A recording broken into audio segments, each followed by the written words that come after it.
What's up? What's good? We're back for another Shadowlands stream. This time we are going to be playing the game. We're also going to be talking about some stuff that's come out in the last couple of weeks. We got a new beta build, and there are quite a few class changes that I really just kind of want to dive into and check out. So we're going to be showcasing the Shadow Priest changes first, and then we've also got some Marksmanship Hunter changes, Arcane Mage, and I believe a Shaman enhancement and Elemental Shaman as well. There's a couple other things we're going to check out that they have come out with in the new beta build. So that's what we're going to be doing. We're going to be testing out some of those things and also bouncing back and forth and just talking about some of the stuff that we'll pull up here on Wildhead and take a look at as well. So yeah, we're just going to get in it, and we're going to log into our priest here.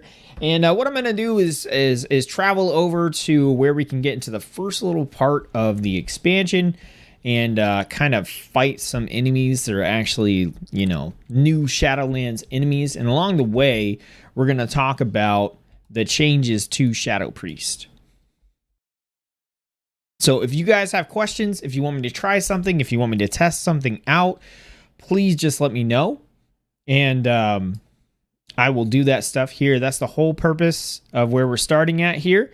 I do have a build I'm really excited to showcase with Shadow Priest, so I'm looking forward to showing that off for you guys.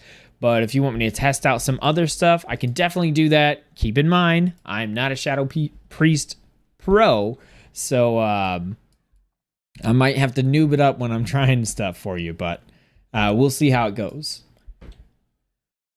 Lost Soul Priest getting some love. Sweet, that's right, they are getting some love, but just Shadow Priest today. Forgore, what's up, brother? Just subbed. All right, appreciate that. Thanks. What video did you check out? A video or a live stream, or what made you pull the trigger there? And also, welcome to the stream. First time I've seen you here. Happy to have you. Okay, so with Shadow Priest, so Shadow Priest has been a very contentious spec ever since they introduced Insanity as a mechanic for Shadow Priest. And there are people that like it, there are people that don't like it. I think there are more people that don't like it than do like it. When combined with the sort of ultimate ability that you're supposed to use with Insanity, which has been Void Eruption, right? And Void Form. So previously what you would do on Shadow Priest is you would build up Insanity, and when you built up Insanity you could cast Void Eruption, and this would put you into Void Form, which would massively pump up the damage that you were doing. But while you were in Void Form, your Insanity would start draining, and when it ran out, your Void Form would end, and you could cast spells and abilities and stuff that could either prevent that Insanity from draining for a short period of time or boost it back up. So you were in this sort of constant struggle of trying to keep in that Void Form as long as possible by, maintaining as much Insanity as you could. So when you built up and you hit Void Eruption, it turned into this sort of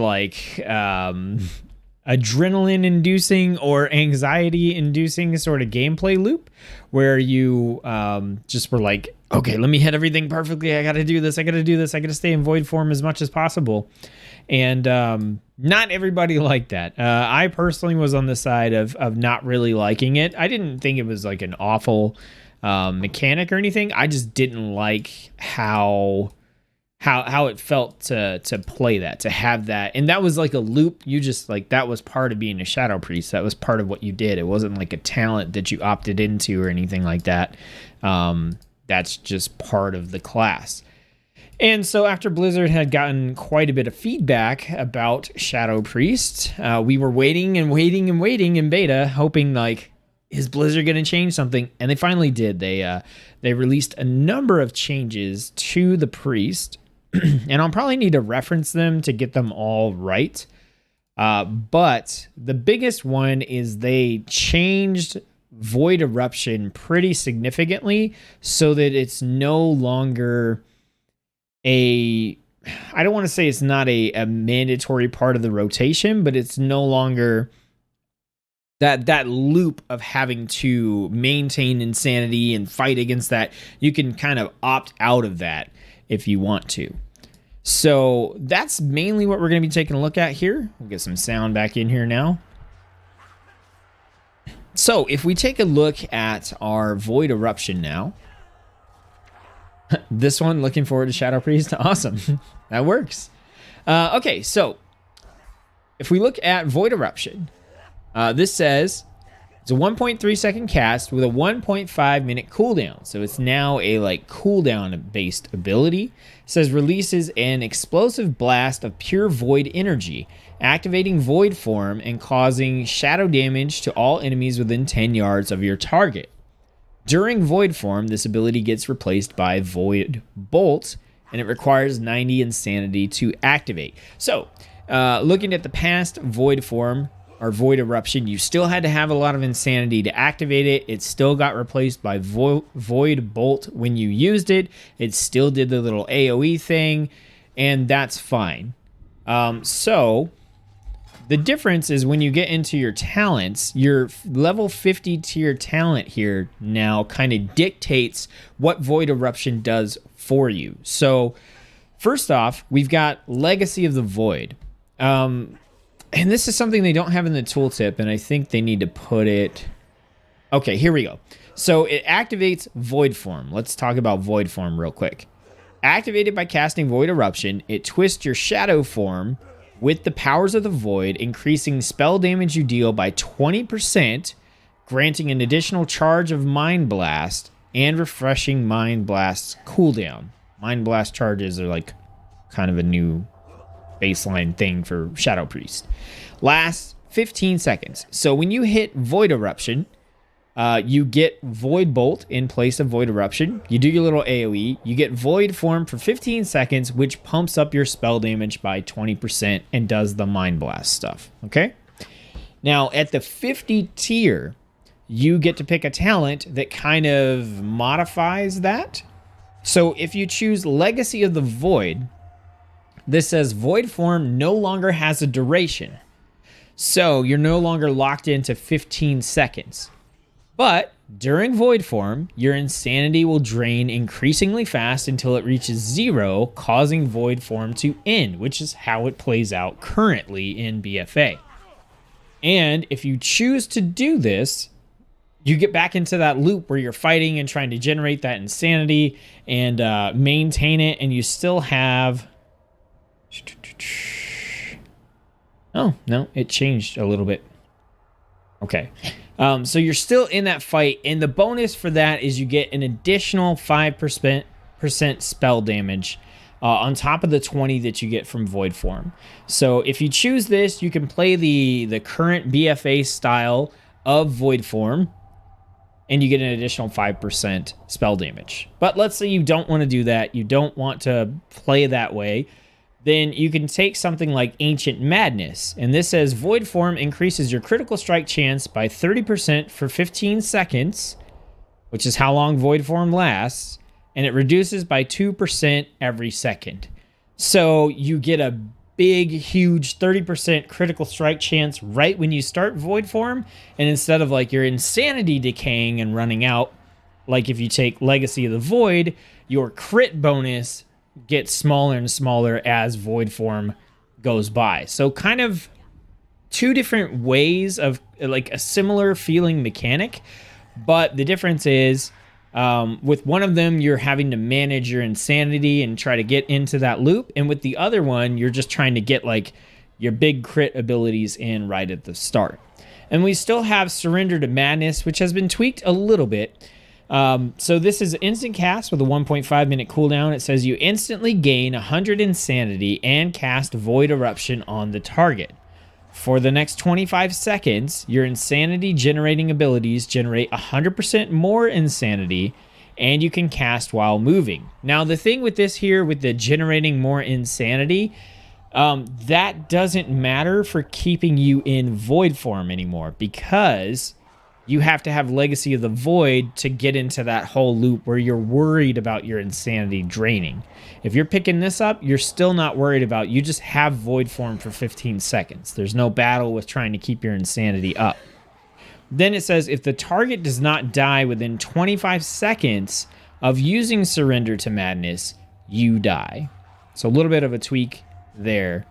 And I think this kind of really opens up the way that you can play Priest, right? Because now if you want to play the current way, you can pick up Legacy of the Void and you can just tie everything into that loop. If you want to go with that crazy, spicy Surrender to Madness, it's still there, but modified a little bit to kind of adapt itself to the new changes to Void Eruption. And if you're kind of like, you know what, I don't want to worry about dying, I don't want to worry about fighting my insanity, then you can pick up Ancient Madness and just get some bonus crit strike and maybe think about, you know, what your rotation's going to be when you hit Void Eruption. How does Devouring Plague feel? It feels awesome. It's a core part of the build that I want to show off that I really like. So you're going to see that a lot. Also, I saw that Void Bolt can be cast while channeling Mind Flay at rank 2 Void Bolt, which I don't know if I have. I'll have to see, because I'm level 50 right now, not 60, and they do save a couple of abilities. Let's see. Well, Mind Soothe, Mass Dispel, and Power Infusion. I don't have those, but it looks like I do have everything for... It looks like I have everything for Shadow, so we'll see. We'll test it out. Murphy, what's up? 6th. I was 6th. Awesome. So, that's really cool. I think that this is awesome that you can like change the way that you play Priest. Before they announced all these changes, I got onto the beta and was doing some testing and messing around with builds, and there was a build that I wanted to try that revolved around this ability, Death and Madness, this talent. And at the time, this talent was bugged, so I couldn't test it. And I was having fun with the build with the talent being bugged, and I was like, man, I bet this is really good, you know, once the talent is fixed. And so now the talent is fixed. It's no longer bugged. That build is still super sweet. And the thing about that build is I was playing it and I was like, you know what I like about this build? I can totally ignore Void Eruption and Void Form and all that stuff and still do pretty good on Shadow Priest. And now it's like, well, I can take that build and they've pulled that whole Void Eruption thing and made it a little less important, I guess. And so like this build feels even better because it doesn't really feel like I'm just like cutting off 30% of what Shadow Priest is to play this build. So we're going to make some tweaks to it. We'll check out some Void Eruption stuff. Like I said, if you guys want me to test anything, just let me know.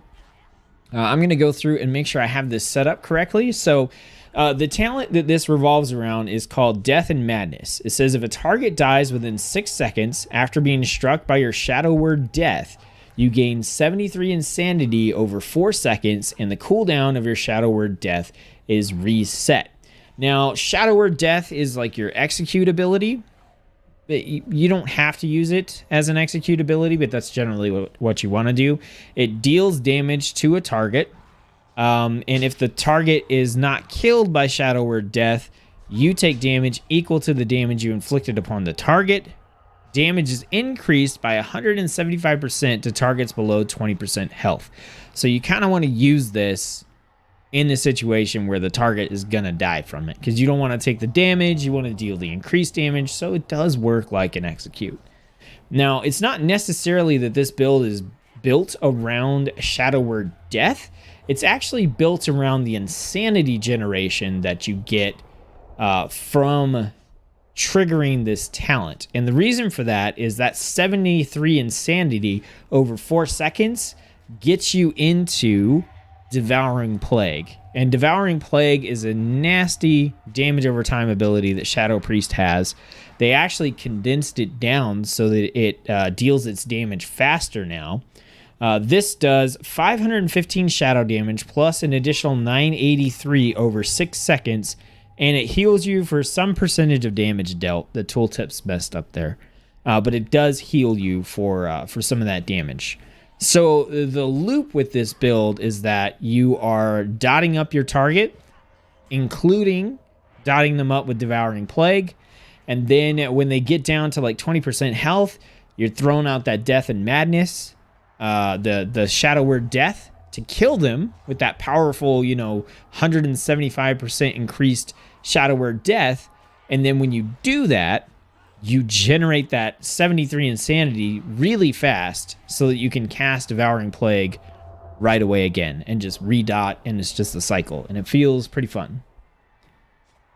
So we're going to check that out here. So we're going to pick up Death and Madness. And then this tier here, you can just kind of pick whatever you like. I like Body and Soul because you get a movement speed boost when you use your Power Word Shield on yourself. On the 30 tier here, I generally take Misery because it's one less global cooldown. Kind of like you can get your dots up faster on your target, right?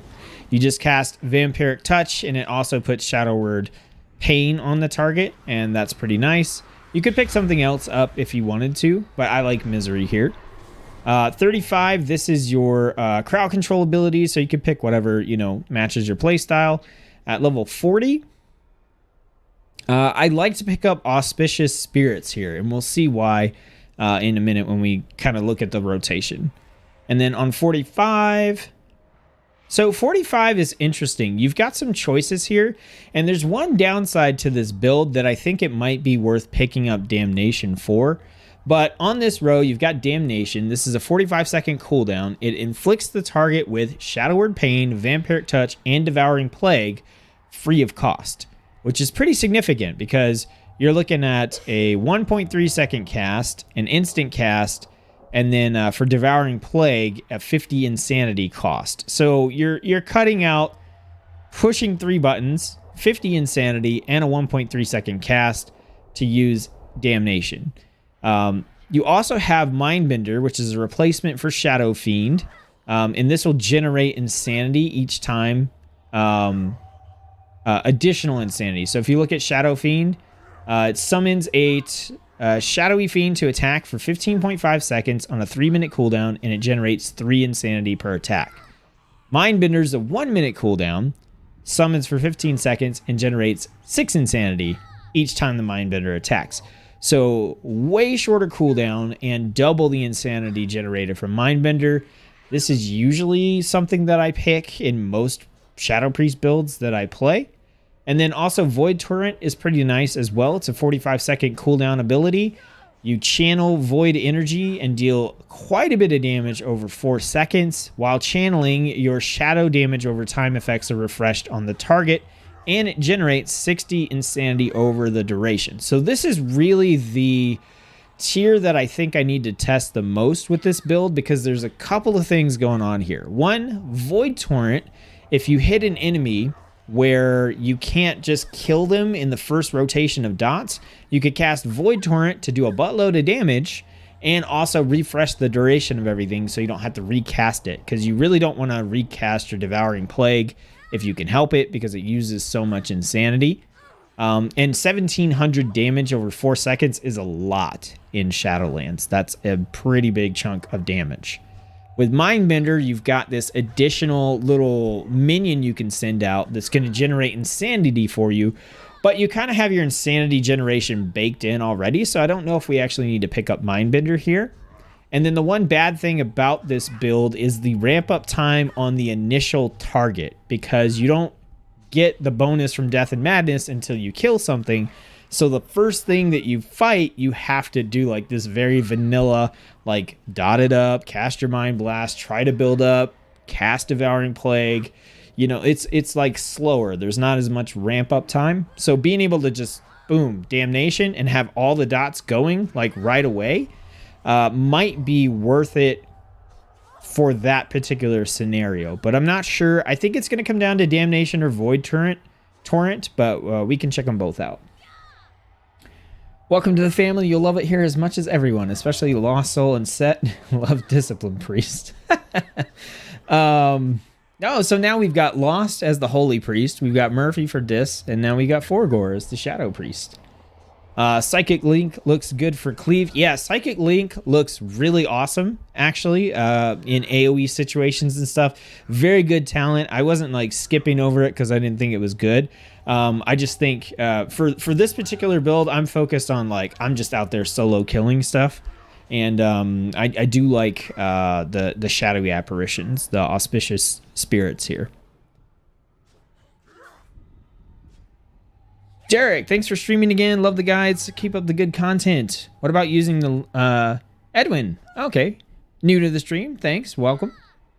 What about using the legendary for Mindbender with the talent? Would that make it more viable? I'm not sure. I can't remember the priest legendaries off the top of my head, but we're going to test those extensively when level 60s come back. Damnation for raids and VT for Mythic Plus. Yeah, and that's the thing. Like this, I'm kind of focused on the open world aspects, right? We're just going out to level. We hit level 50. Like, what are we using to get through our questing?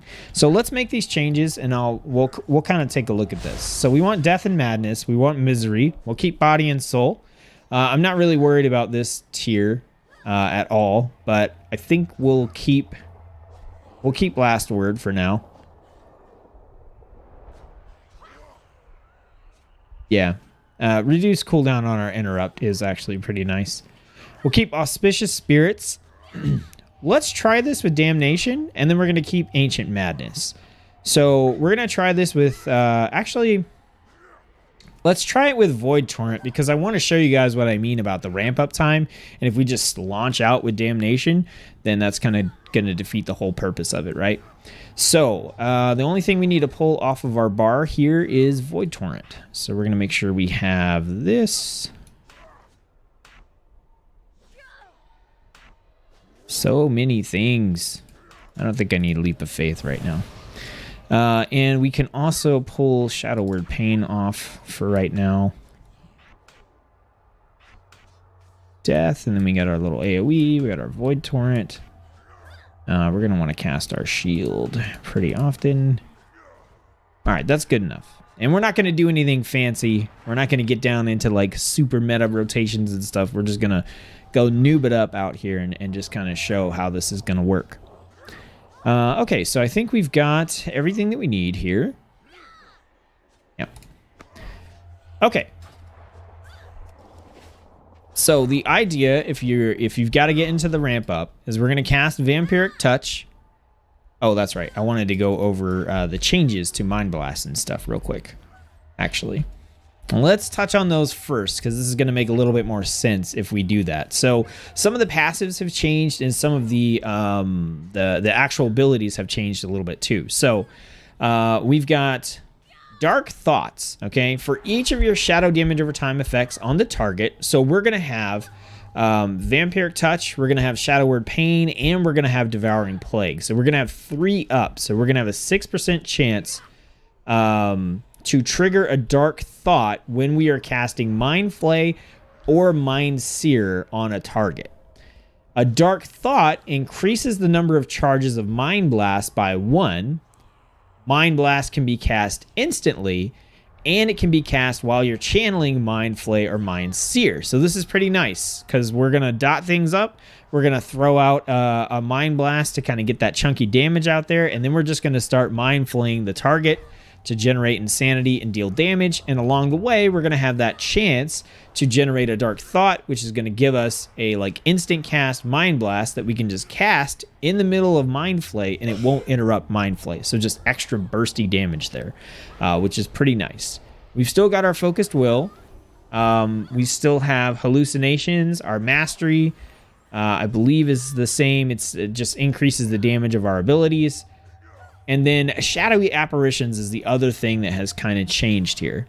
When you use Mind Blast, Devouring Plague, or Void Bolt, which we're using Mind Blast and Devouring Plague all the time, it's part of our main rotation we're doing here, you also create a shadowy version of yourself that floats towards all targets afflicted by your Vampiric Touch, which our main target is going to be afflicted by that, dealing 102 shadow damage.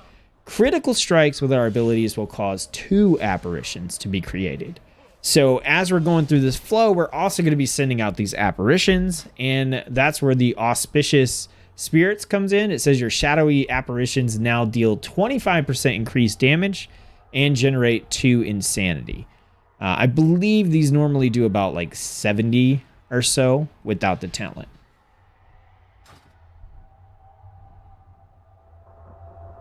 Let's see. my opinion, our kick spell should be 15 seconds, like baseline, like most other classes. I agree. It's really annoying to not have a 15-second interrupt like everybody else has. Unfurling Darkness, too good to skip.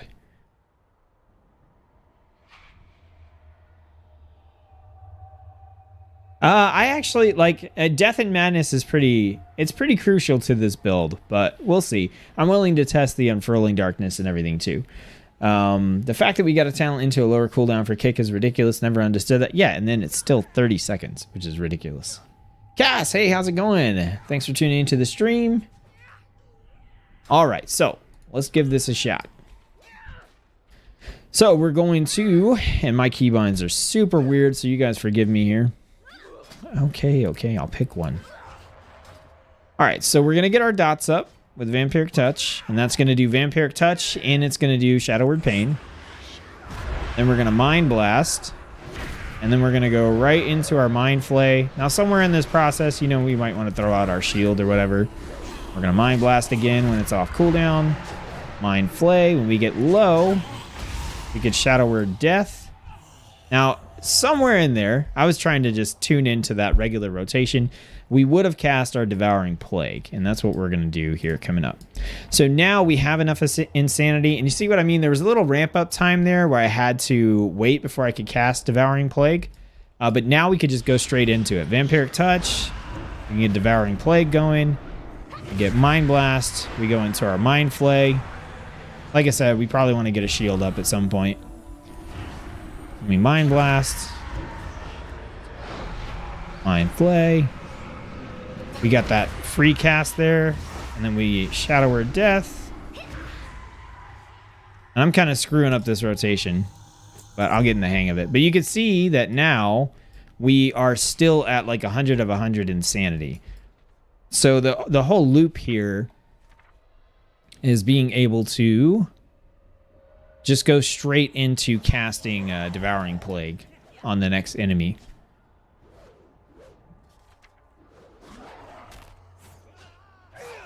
Okay, do we still just have Shadow Meld? Man, I think I read yesterday that we had Flash of Light baseline on Shadow, which is unfortunate because we definitely don't. All right, I need to do a better job at this rotation.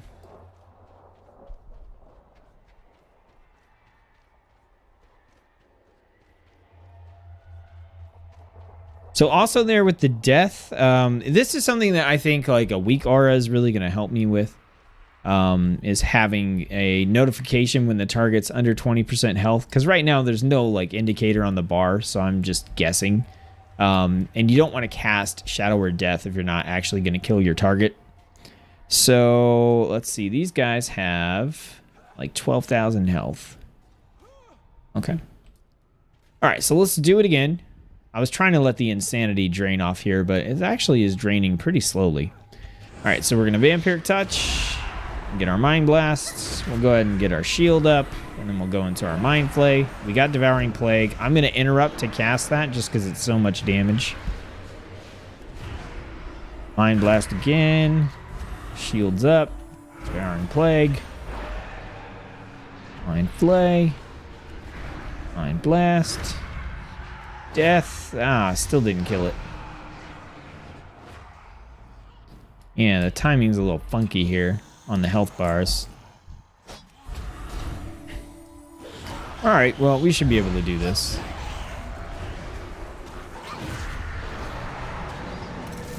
So we can cast that Mind Blast there. I want to cast Death, but I'm like, also, like, maybe I shouldn't. There we go. Now we got the Death. Yeah, the death timing is really important to this. It's kind of screwing me up here. Yeah, because every time you hit death... So, that's the bad thing. If you use death against a target that's under 20% health, it does the increased damage. But if you don't kill it, you also do the damage to yourself. So you're really just killing yourself at that point. Alright, so let's try this again. We're capped out. Let's go. Boom. Boom. Get our shield going. Devouring Plague. Oh, these guys, what the heck? Let's go ahead and Death. Didn't get the death. These guys are level 54? What? That's probably part of the reason, too. I didn't even realize these were level 54. Oh, that guy was level 54, but this guy's a level 50. That's a little weird. Okay. Alright. I didn't expect it to be this busy out here. We're gonna move on.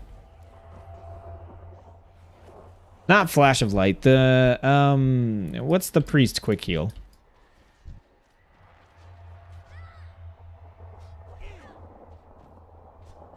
Okay.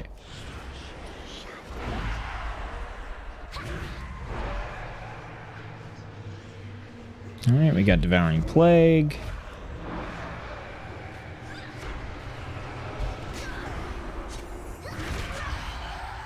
And still got the timing off on the death. I'll get it. Oh, I thought those were I thought those were character players. All right, we got us a little tank going on here. Yeah, we're gonna have to get somewhere. Definitely was not expecting it to be this busy at the start.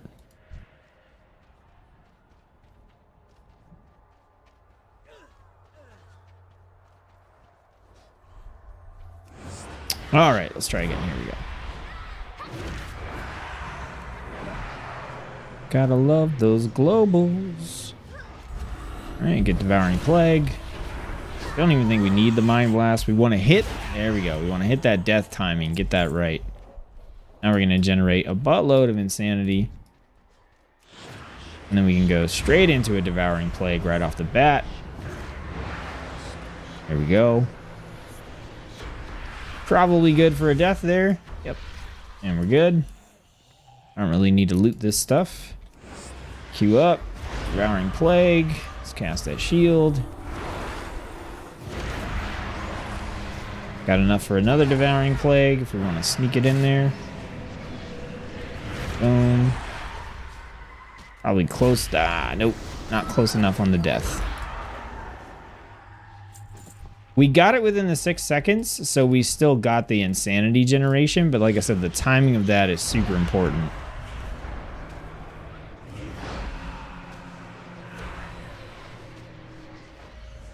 Devouring Plague again. Death missed? It just missed?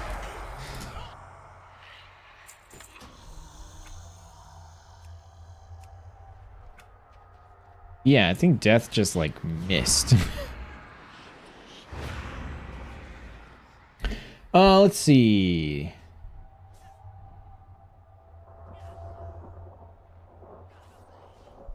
We used to have it back about 2 weeks ago, but that idea was scrapped.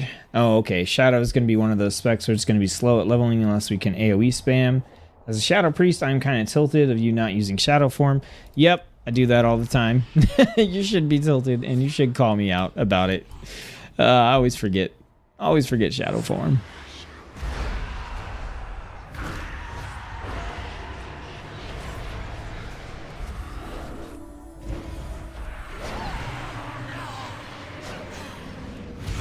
Yeah, and it's not that squishy. These guys are level 54s. Some of the ones that I'm fighting here are 54s. And honestly, what's doing the most damage to me is not hitting that Shadow Word Death at the right time, because I'm dealing that damage to myself.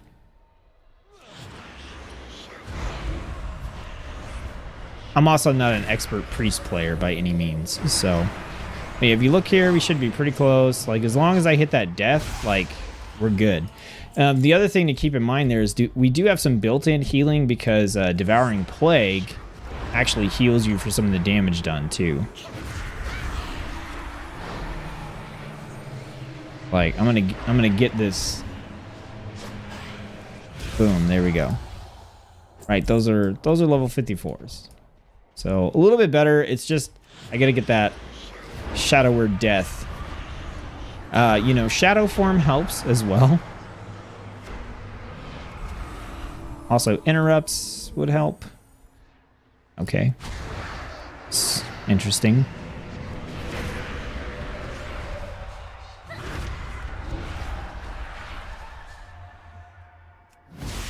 That was weird. I had some kind of like computer hang up there. Oh no. Why? Why? Why you gotta put me in combat? Okay, I guess we can void eruption, maybe.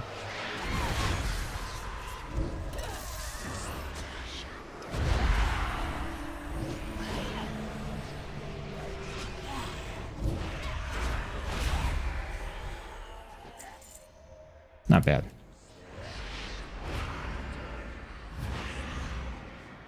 Getting into the groove. I'll check the chat. I'm just trying to not be such a noob here.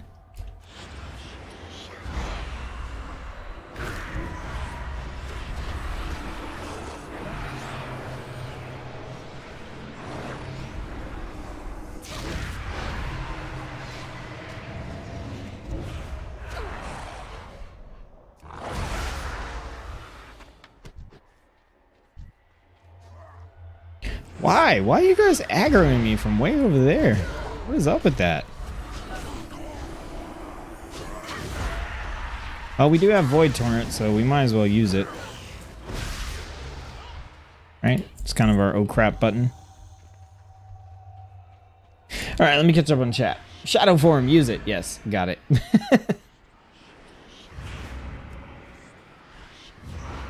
You can AoE spam with the Mind Seer talent. It hits so hard. Does it hit harder like on a single target though? Flash heal. Yeah, okay, that's what it is. Lost soul, thanks. Level wise is to group a lot of ads and AoE them down instead of single target. You're not in shadow form. I know, I got it, you guys. Casters are always slower leveling. I'm not sure if he's trolling or not. I'm not trolling. No, I'm just a scrub. At priest.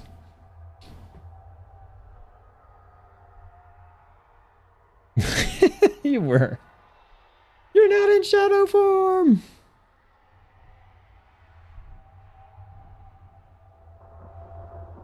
Automatically turned on and you click it off. Yeah, I agree. I don't know.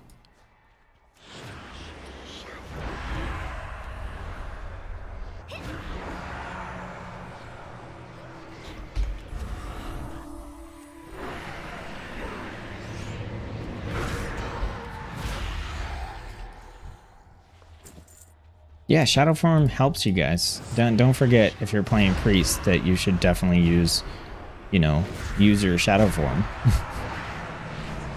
Man, these guys are like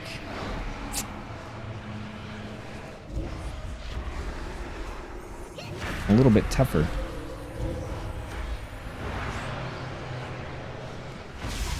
It's kind of weird.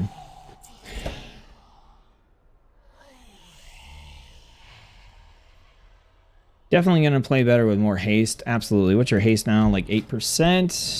It's actually 19%? Yeah, 19%. So anyway, that's the build. Like I'm not a pro priest player, so please don't judge me too harshly on like how well I'm playing it. But I like the build. I think the build is pretty cool. I like the setup of it. But we can try, we can try the AoE one, but I promise you guys I'm gonna die. I'm not a good priest player. This is my least played class in World of Warcraft. So let's get back up here. I'll switch some talents so we can try a different build.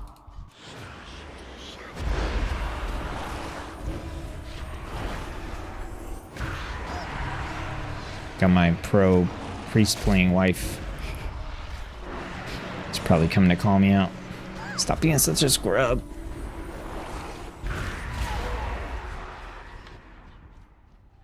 I'm just happy you're in shadow form now. I don't know why you didn't come yell at me. Because it was funnier. It's not funnier.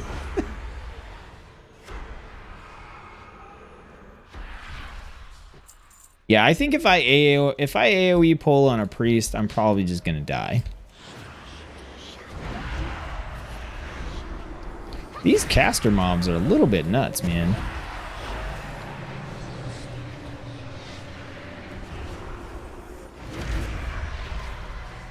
Ugh. Why? Why do they just have so much? They don't even have that much more health. What do they have? They putting a debuff on me? Like, what's going on here?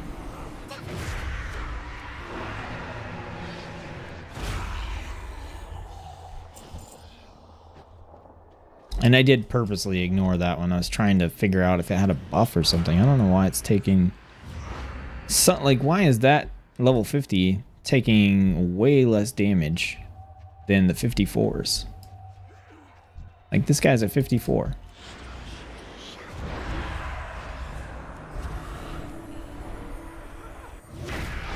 Like, this dude gets melted.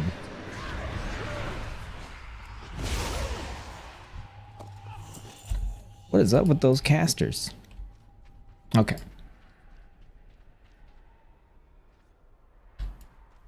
On live, it's anywhere from 40 to 60% depending on corruption. Holy crap. Definitely got potential. It's just not showing much because of gear right now. Look at some of the raid testing vids. It's top DPS at the moment. Happy wife, happy life. That's right. Probably resistance. Yeah, that's what I was trying to see if it was just generic resistance that's built in. It doesn't have a buff or anything like that. So maybe it's just a lot more resistance to spell damage in general. I don't know. I'll just do this, right? Yeah, even the Void Torrent, man. Ugh. That's just rough. I mean, Void Torrent kind of put it in a better spot, but...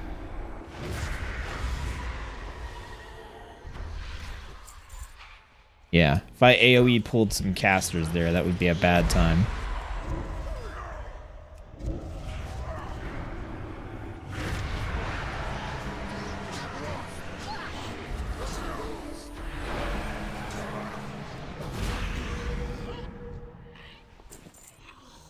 Okay, let's go up and try some of the other stuff. Don't hide in the shadows. Go your own way. Not as a shadow priest because the whispers tell you to do stuff. Marty, hey, how's it going?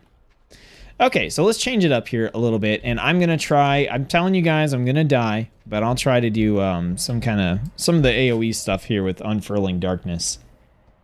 So this is after casting Vampiric Touch on a target. Your next Vampiric Touch is instant cast and deals 843 shadow damage immediately. This effect cannot occur more than once every 15 seconds. And like the key with that is that,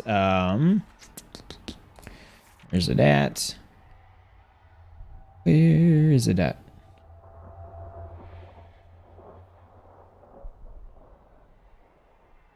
Okay, when you use Mind Blast, Devouring Plague or Void Bolt, you also create the apparitions that hit targets affected by your Vampiric Touch for shadow damage. So you can like multi-dot the Vampiric Touch and then use your Mind Blasts, and then you got AoE apparitions going on. So you Priest Pros out there, if there's any like talents I should take with this as they're going to make this a little bit better, let me know. We've also got Psychic Link. So Mind Blast deals 60% of its damage to all targets afflicted by your Vampiric Touch within 40 yards. So that's kind of the other thing here. So we get some Vampiric Touches, boom, boom, multi-dot them out, and then we start casting Mind Blast, and we're getting 60% of the damage on the targets that have Vampiric Touch. Let's see. On the 30 tier, do we keep Misery for the Shadow Word Pain, or do we pick up like Twist of Fate or Searing Nightmare?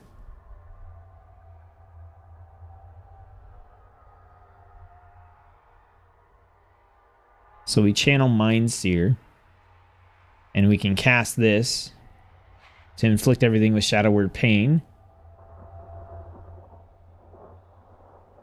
I'd say stay with Misery. Okay.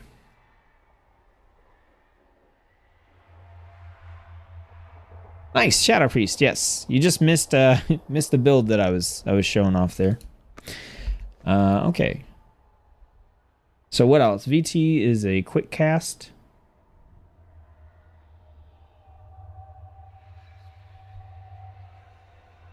Oh, okay.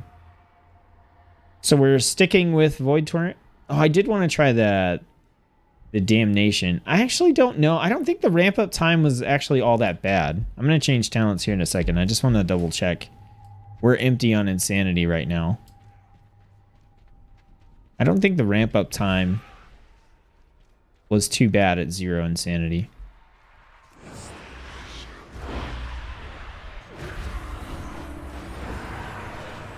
It's kind of bad. Like right there, we're kind of at a Devouring Plague, but we're basically at a Shadow Word Death there. I don't know if that's worth picking up a talent for, like in open world content. Like you said, maybe in for bosses and stuff like that, you get that instant ramp up. But I think like out here, I can take one enemy and just ramp up on them, because you saw like after that, it was almost impossible to be empty on insanity most of the time. So I don't think we would take Damnation. I think we would stick with one of these two. And I should have used, I should have incorporated Void Torrent a little bit more there too, because there were times when I was like recasting Devouring Plague and stuff when I could have hit Void Torrent on the, I want to do that now. You guys, it's testing, right? I got to test it out. I want to test it out on the Shadow guys, or not the Shadow guys, the Spellcasters. If I can find one. They respawn pretty quickly. We'll just kill this guy while we're waiting. Or we won't, because this Shaman's going to come over here. Cool. I got the death off. There we go. Okay, let's give it a shot here. So we want a Void Torrent, like when Devouring Plague is about to expire, I think. So we do this. We get our Mind Blast. Do we get a Mind Seer in? Let's do Void Torrent. Okay, that extends the effects. Then we can, I don't know why I cast Devouring Plague again right there, and didn't quite hit the Shadow Word Death at the right moment. That's a little bit better. Obviously the cooldown on it is 45 seconds, but in a situation like that where I know like those types of enemies are going to be kind of annoying, whereas these are really like super easy to cheese through, then I feel like Void Torrent is actually pretty solid there. Like, these guys aren't bad at all. Is it there? Is it close? Okay, we got it. I was like, I don't know. I don't know. Am I going to deal damage to myself again? I'm telling you, like a weak aura that's like 20%. Or whatever it is. Like, I'd probably just set it to the damage that I know I'm going to deal with Shadow Word Death. So I would just do the math and be like 479 times 175 if they're below 20% health, and then just have the weak aura be like, hey, they're at, 1,000 health, cast it and you'll kill them. And then that would help me out immensely. Oh, Vampiric Touch, got you. Not Void Torrent. Looks like Void Torrent will be up for every other mob. Yeah. Well, every other mob that has some form of resistance or a higher health pool than these guys. But yeah, you're right. Okay, so let's do this one. So do you think I take Void Torrent for the AoE build here? So let's go Unfurling Darkness. Let's get Psychic Link. And then we're just going to stick with this. Body and Soul. We're going to keep Misery. Last Word. I would? Okay. And so with this one, I'm going to get Vampiric Touch with Misery. So I'm going to get Vampiric Touch and Shadow Word Pain on 2 targets, basically. And then I can start using my Mind Blast. And then at some point, I can Void Torrent as well. Probably Void Torrent on the second thing, because the first thing would probably be dead. Okay. Now there's 2 things that spawn together right up here, so we should be able to test this when they respawn. Otherwise we're gonna have to go like just go try to drag some stuff together with everybody out here.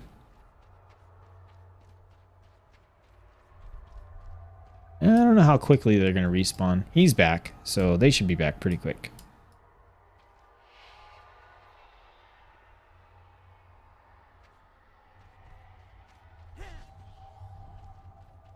So now what do we do on a single target? I guess we're just doing like our standard Shadow Priest stuff, right? No fancy combos. Just doing exactly what we just did, but I think a little bit less effectively. you guys spawn.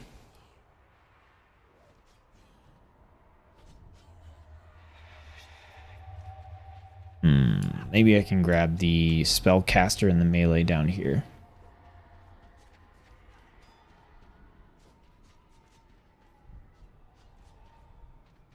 We got two right here. No, leave them alone. Okay, good. Okay, let's try these two. So let me make sure I know what the heck I'm doing. Oh no, we got a soul render. Okay. So we're gonna vampiric touch, and then we're gonna like vampiric touch this guy. And then we're going to mind blast. We want to get devouring plague if we can. We want to use our mind flay instead of our sorry, not our mind flay, our mind sear instead of mind flay. Throw out devouring plague, and we got void torrent as well. Okay. I didn't mean to cast on that guy, but that's fine. And somebody pulled him off. Great. I give up. Those guys, okay, we're gonna have to go somewhere else to test this, I think.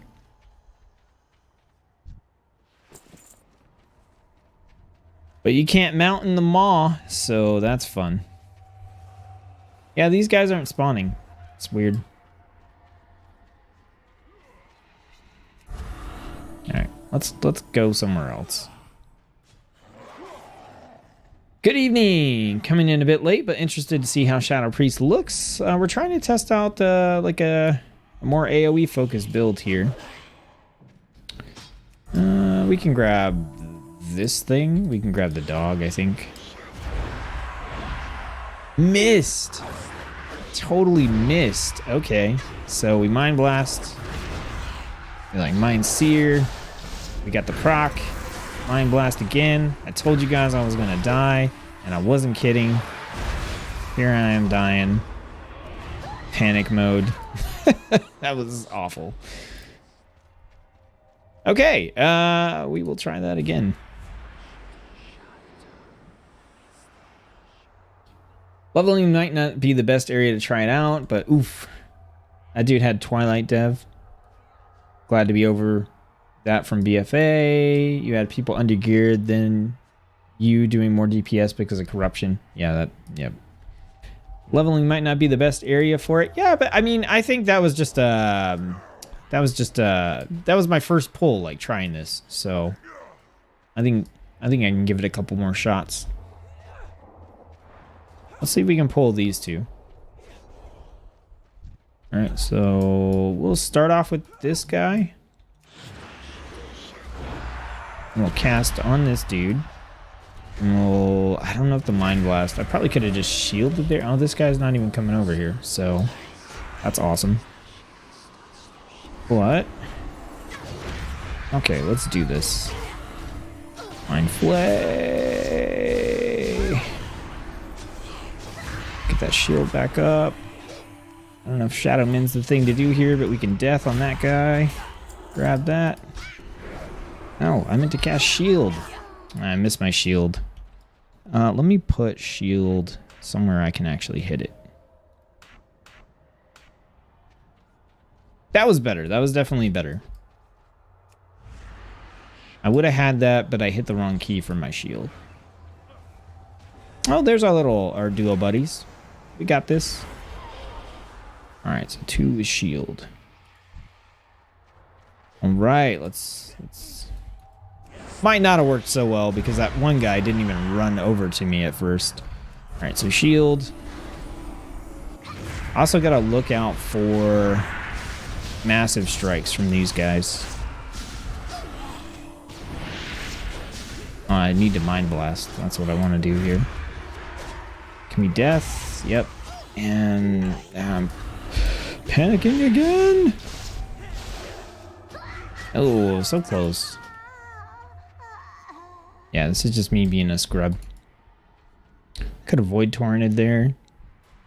I feel like you know, I don't want to have to use like minute plus cooldowns. That was better though.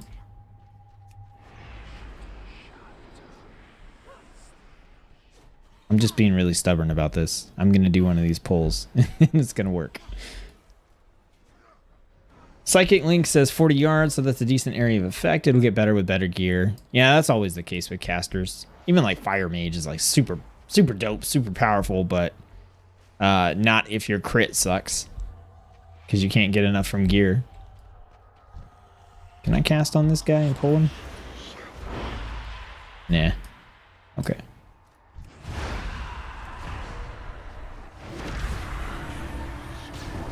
And I should have done Mind Flay, but that's okay. It's way over here.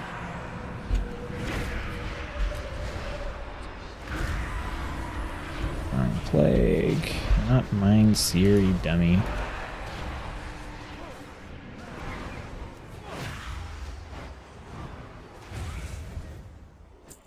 Yeah, I think a little bit better gear, like you're saying, and then just like more practice and experience. This is like way out of my depth for Shadow Priest because, like I said, I don't play Priest a lot, and on Shadow Priest, I don't do multi-target pulls. But we got one here, so let's do it. Okay, and then I want to Mind Blast. I want to Mind Flay. We want to get our shield back up as soon as possible. Alright, we'll cast Devouring Plague on something. Mind Blast. Here we go. Did I get my shield off? Okay, that's dead. Shields again. Shields again. Devouring Plague. Mind Blast. Let's do our Mind Flay because we're down to one target. We can Void Torrent. Just gonna panic and Void Torrent. Blah, I did it! It wasn't beautiful. It wasn't pretty, but I did it. That's all I cared about.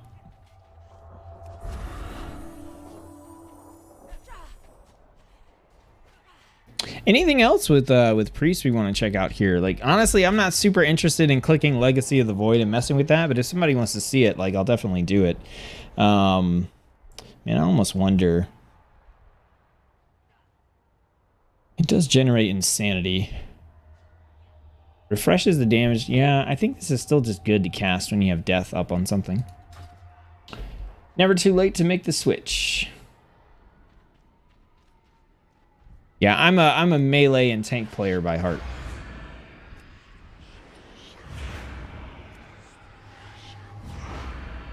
All right, so if you guys want to see anything else on Priest, let me know. We could definitely come back to it. Mindbender might take aggro. I can't remember.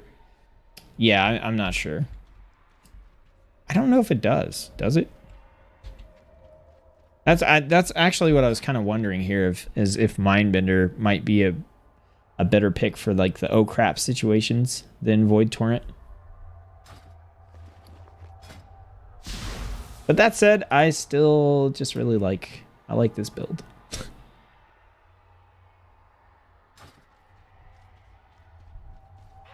I wonder how this one would work in AoE.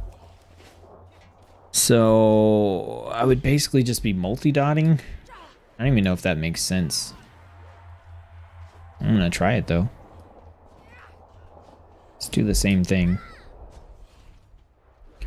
Alright, so we'll grab... Ooh, maybe this is the situation where like Damnation makes sense.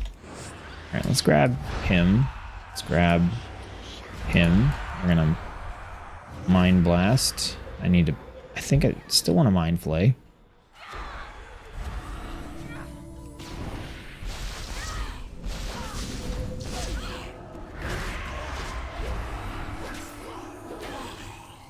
Okay. I'm trying to cast my shield. Why are you saying invalid target? Eh, it's not.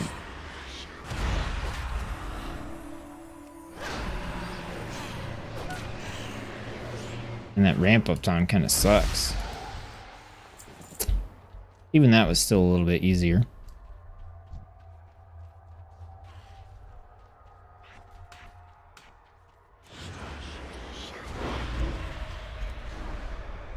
I've also had more practice doing this, so that's a thing as well.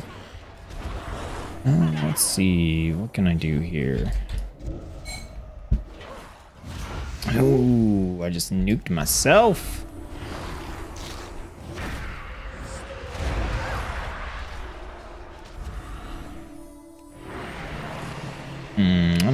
make it here. Lots of priest deaths. Oh, man. You have to do another video after level 60. Oh, for sure, definitely. And once we get the 60 pre-mades back, I'll do one with those as well. Let's see. You spelled dis... Oh. There's nothing new with Holy, so we're gonna jump in. So we got Arcane Mage, Marksmanship Hunter, and we've got Shaman as well to check out. New changes coming in for these. I promise you I'm a better player on those specializations, all of them, than I am at Shadow Priest. But I like this build. I like the Devouring Plague loop. It feels really good. Even a noob like me can play it and not do too bad. So I think it's pretty cool. All right, so let's see. Do we have any of these? I don't have any of these logged in yet. So do we want to do Mage, Shaman, or Marksmanship Hunter? I think Marksmanship Hunter we can just check out really quick. The only thing that changed with that was some of the focus generating stuff. I'm definitely missing Opie like a lot. It's not that I can't play with other keybinds, like I'm just so used to playing with Opie. Okay, it looks like we got DC'd, so we're gonna have to reopen the beta, and hopefully I don't have to make a new hunter. We'll log into something else instead.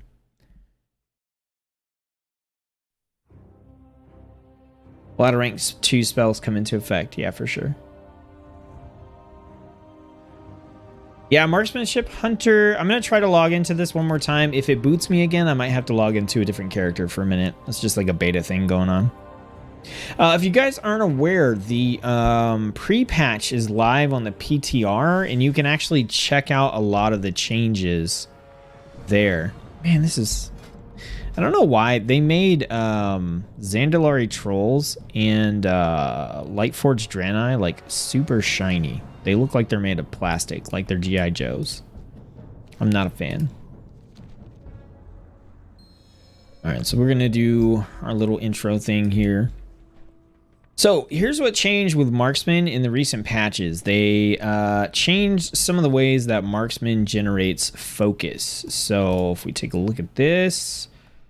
okay. So, aim shot focus cost was increased... to 35 from 30. Arcane shot was increased to 20 from 15. So we got additional focus on those. And the duration of rapid fire was lowered by 2 seconds. So basically it cost more focus for you to use the aim shot. And you generate less focus from your rapid fire. And when you have to fill with arcane shot, it also costs more focus. I don't think that's going to affect the build that I like playing here too much, but it is focused around all those abilities, so it might be that 5 extra focus on an aim shot or 5 extra focus on an arcane shot is enough to make it not feel fantastic anymore. And this was an intentional thing. They wanted you to manage your focus more, which is fine. Let's see, was there anything else? Oh, a couple of talents were also redesigned. So we'll take a look at those. I was looking at it, and I don't think any of the redesigned talents drastically affect what I was doing with the build. So I think the talents are going to be fine, but I'm pretty sure some of the talents I do actually take. So we'll have to see if those made a difference. If it did, then this is going to take Marksman way down on my list, because this is literally, this is the one build on Marksman that I like, and it's just addictive to play. Some pretty intense music. So we got redesigned Master Marksman, Careful Aim, and then the level 35, 45. Yeah, we got redesigned stuff at basically every level, like redesigned or tweaked stuff at almost every talent row. So we'll definitely have to check that out. Wee bit of Shadow Priest. I did a little bit of Shadow Priest, yeah. Marksman changes made me cry myself to sleep last night. Streamline was changed. Report it as a bug. Yeah. I don't know if I care about Streamline, honestly. I don't know that I was taking it. I don't think I was taking it.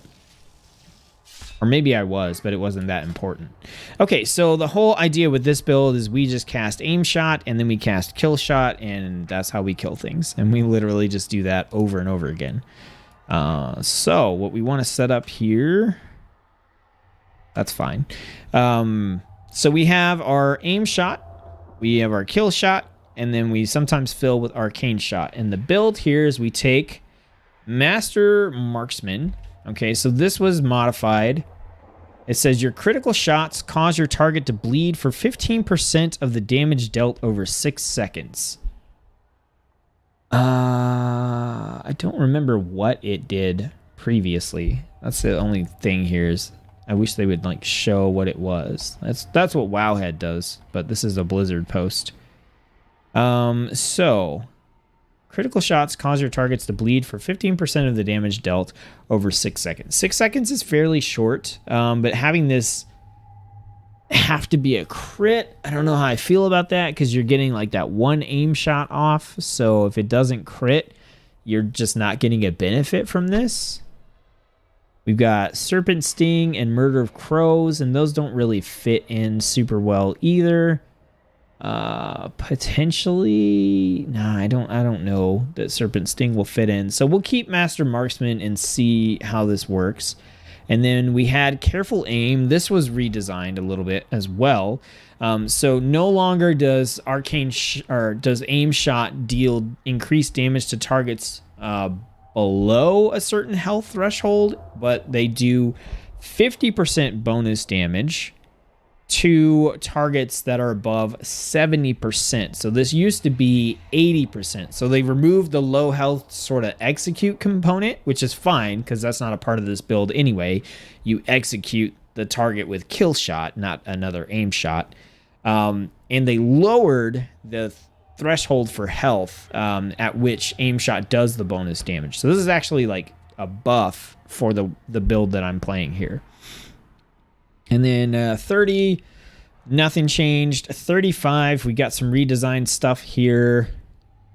I think I was taking Streamline, but the only reason I was taking Streamline was to get focus back by using Rapid Fire, which might be kind of important. So this might be the talent that, combined with all the other changes, kind of screws up the flow here, but we'll have to see. Barrage is tier 2 now. You said, how does double tap look? We'll get there. Okay, so yeah, Streamline has been redesigned. So now it says rapid fire damage increased by 15%, and rapid fire also causes your next aim shot to cast 30% faster. And then we also got redesigns to the other steady focus. So using steady shot twice in a row increases your haste by 7% for 10 seconds. That actually might be kind of cool, because if you're in the flow where you're running out of your focused, steady shot's going to regen that for you, and if you cast 2 times in a row, you get 7% haste and you fire your aim shots faster.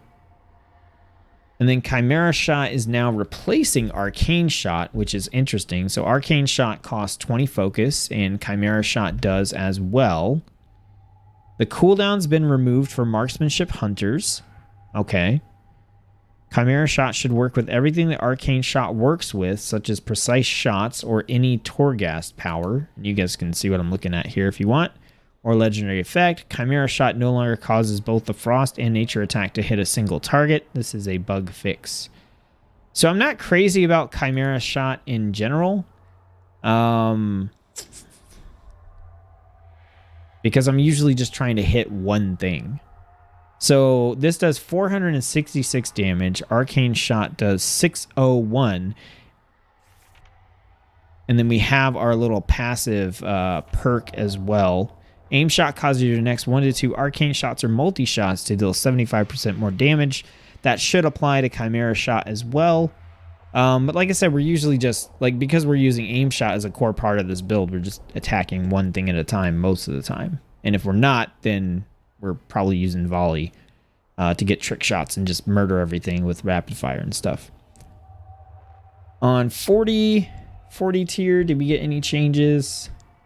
No, but on 45, lethal shots proc chance has been increased to 30%. Was 20. Okay, Arcane Shot and Multi-Shot have a 30% chance to reduce the cooldown of Rapid Fire. We don't take this. We take Deadeye. This is the whole thing that this build is built around is Deadeye. But Arcane Shot and Multi-Shot have a 30% chance to reduce the cooldown of Rapid Fire by 5 seconds. And then with Double Tap, your next aim shot will fire a second time instantly at 100% power without consuming focus. Or your next Rapid Fire will shoot 100% additional shots during its channel. That could be really sick combined with Volley. This build is entirely built around Deadeye. And then at level 50, Lock and Load's proc chance has been increased, but I was taking Volley here.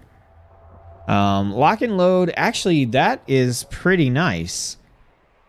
An increase from 5 to 8% chance to trigger Lock and Load, causing your next aim shot to cost no focus and be instant. That's actually... We're going to try that for sure. All right, so let's set this up. We're going to keep Master Marksman. We're going to keep Careful Aim. This day doesn't really matter. We'll keep Trailblazer. Let's try Streamline. We're going to take Deadeye and Lock and Load. All right, let's see how this feels. I guess we'll throw Hunter's Mark on here. I don't know. Hunter's Mark just feels kind of silly. So we like Hunter's Mark, and it uses a global, which is ugh. Okay, so the whole thing here is we aim shot.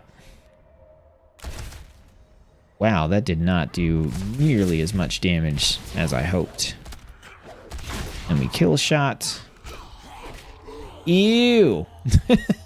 Ew, that did not feel good at all. Let's go over to the bow. I don't know if it's gonna matter. We get versatility instead of mastery. Increases damage. Damage 34%. I don't know if it's gonna matter. Ew, that did not feel good. Alright, so we should be able to aim shot.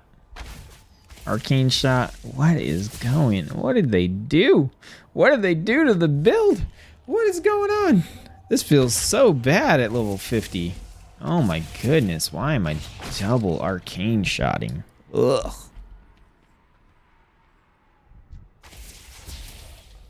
Oh, and the focus. Oh no, this feels so bad. No. Ew. Are you serious right now? Dude, you guys have seen me play this build at level 60, and you've seen me play this in Torghast. Torghast is obviously a different story, but you've seen me play this at level 60, and it is not like this. What is going on? Ew. That is just... They killed it. They killed it. I hate it. Oh, I hate it now. What is going on? Like, even the Hunter's Mark didn't make a difference. What in the...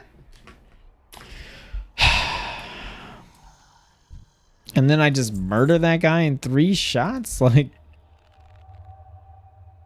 Do we need a critical? I guess we just need a critical that bad. Really? I'm just gonna like steady shot or something here. Ew.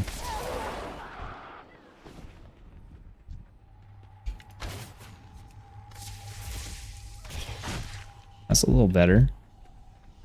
It's a little better.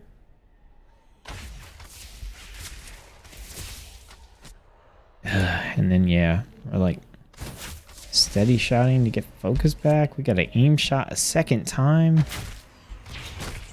Ew. I hate it. I hate it.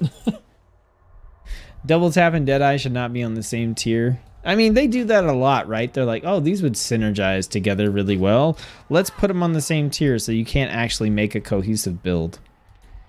Ugh. Wow. That doesn't feel great at all. All right, let's figure out if I'm doing something horribly wrong here, if I'm missing anything, or if I need to change up a talent. So we're hitting aim shot, and if we're not getting a crit, which, I mean, we don't, do we have, we got haste and then haste. So we don't actually have any crit on our ranged weapons right now, unfortunately. So if we don't crit with the aim shot, man, do they want me to use Hunter's Mark that bad? 5%. Aim shot. Arcane. Arcane if we have to. Kill shot. No, why am I having to double kill shot? That's closer to what the flow should be, but still not there.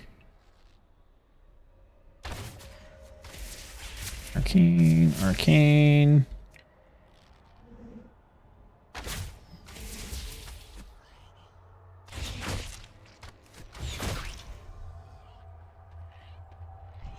No.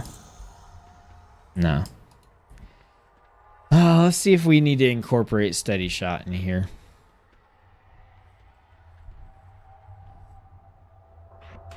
Makes me sad, but I think we'll probably need to. Does that mean that we... I mean, I've got streamlined the whole idea. I guess let's try it. We should be using rapid fire.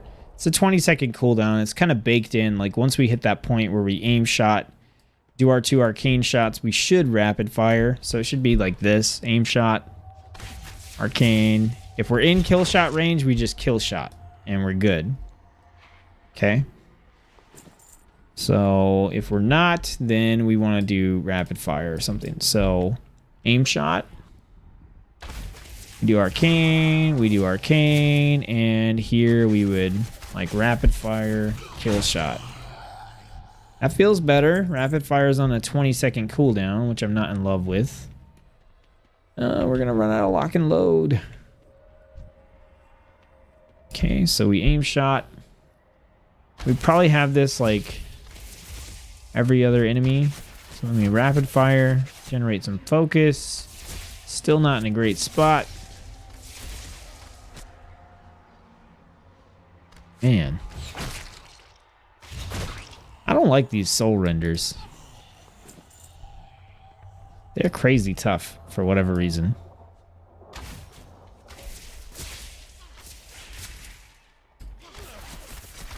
Main thing is you want to get that kill shot off for sure, because the kill shot here is decreasing the charge on your aim shot, but I don't even know how important that is because we're not able to just cycle through enemies as fast as we could.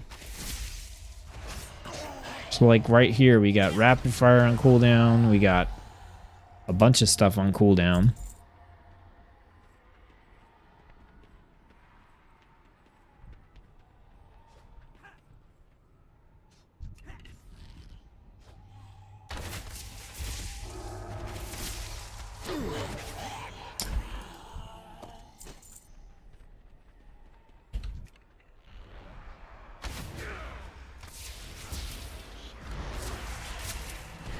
Yeah, like right here, this feels bad.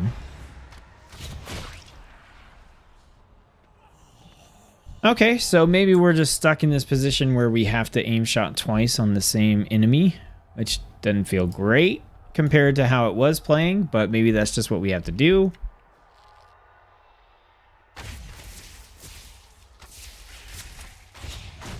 Okay, we didn't have to that time.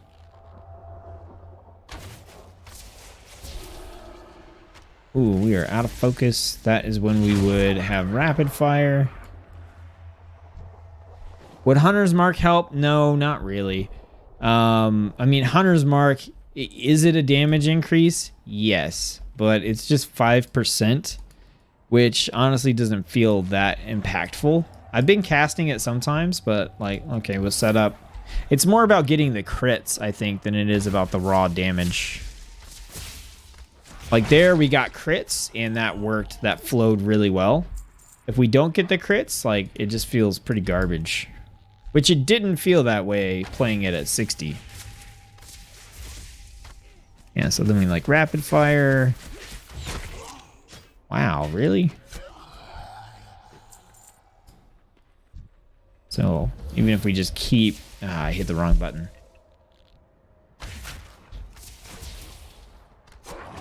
Yeah, that just feels bad. So maybe we do need to work in steady shot. I don't like it, but maybe we do need to work it in. They purposely made it so that rapid fire doesn't help you with focus regen as much.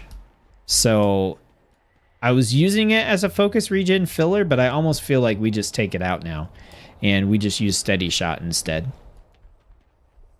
Cam says the Torghast run was crazy. It was, and even the level 60 stuff was better than this. Might be better at level 60, helped a little, needs crit. It definitely does need crit, but I want to try just working in the steady shot real quick. So let's get rid of Streamline. Let's pick up Steady Focus, which is going to increase our haste. And I think we can keep Lock and Load, I guess. And do we want... If we get the crits, we get the bleed, but I don't even know... Man, maybe we work in Murder Crows, too.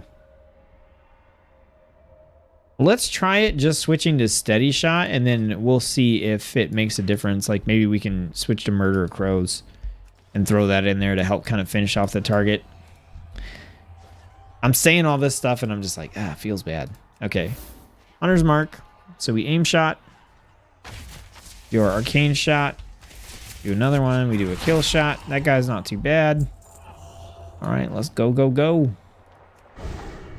Boom, we got aim shot, arcane, arcane. We go into steady shot.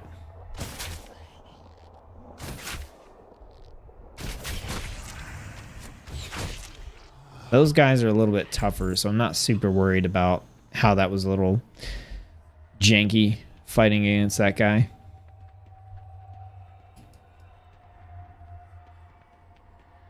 All right, let's go find some other enemies.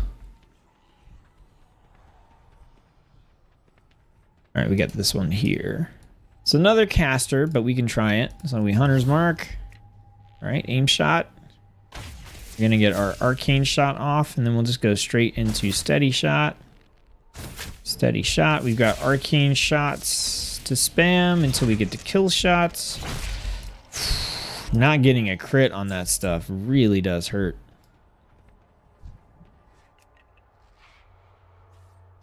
All right, we got double Arcane Shot. That wasn't too bad. I think this is better than the rapid fire. Just like kind of like gut feeling right now. I know we haven't had a lot of chance to like utilize it, but I think this is better. Aim shot. Got 2 procs for Arcane Shot. We go into Steady Shot. Kill shot. Okay, that was definitely a lot better.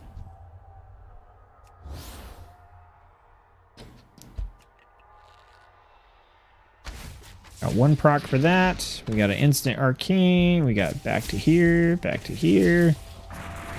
Kill shot. Okay. Got lock and load. Let's crush it. Arcane shot. Go into steady.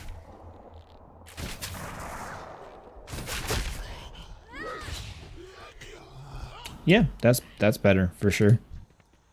I think we just whip off these arcane shots. Actually, we don't want to do that because we want our aim shot to do the 50% increased damage. I think that's too critical. So we just steady shot twice. We get our increased haste, but then the target is dead.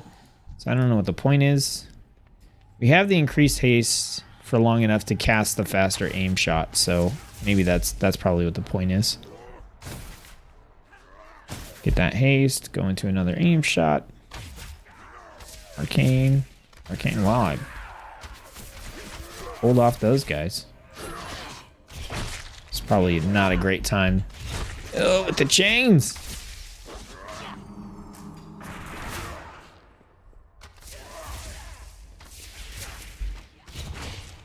Get wrecked. Okay, this feels better. I think working in the steady shot there kind of made a little bit more sense in the grand scheme of things. Arcane, that fool is dead because we got those crits. Yeah, if we can get some crit on our gear, this is definitely going to feel better. And just in general, I think picking up the steady shot was better. Skip LNL or Serpent Sting. LNL? What's LNL?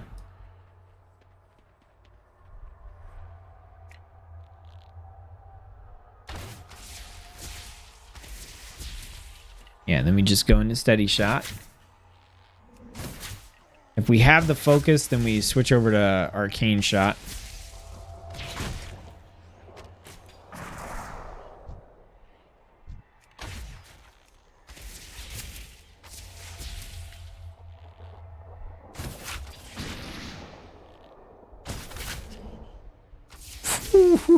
That arcane, that aim shot didn't do anything.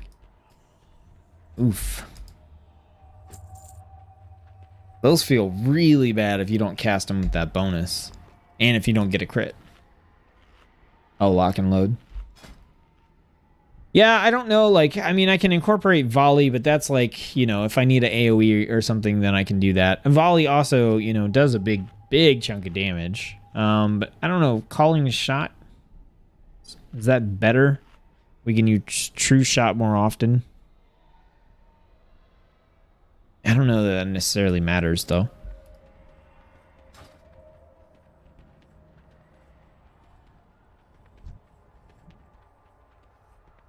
Let's go kill this thing.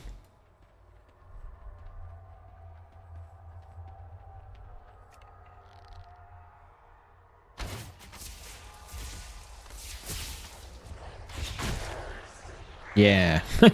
That's how it's supposed to be, dang it. Yeah, I think this is just a gear thing. We need a little more crit.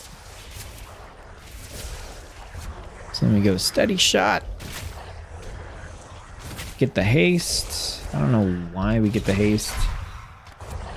Like I said, I think we just get the haste to either carry it on to the next enemy that we're gonna aim shot, or we get it because the enemy that we're fighting is not actually dead, and so we want to cast a second aim shot. Steady shot, and then like we just get it faster. Yeah.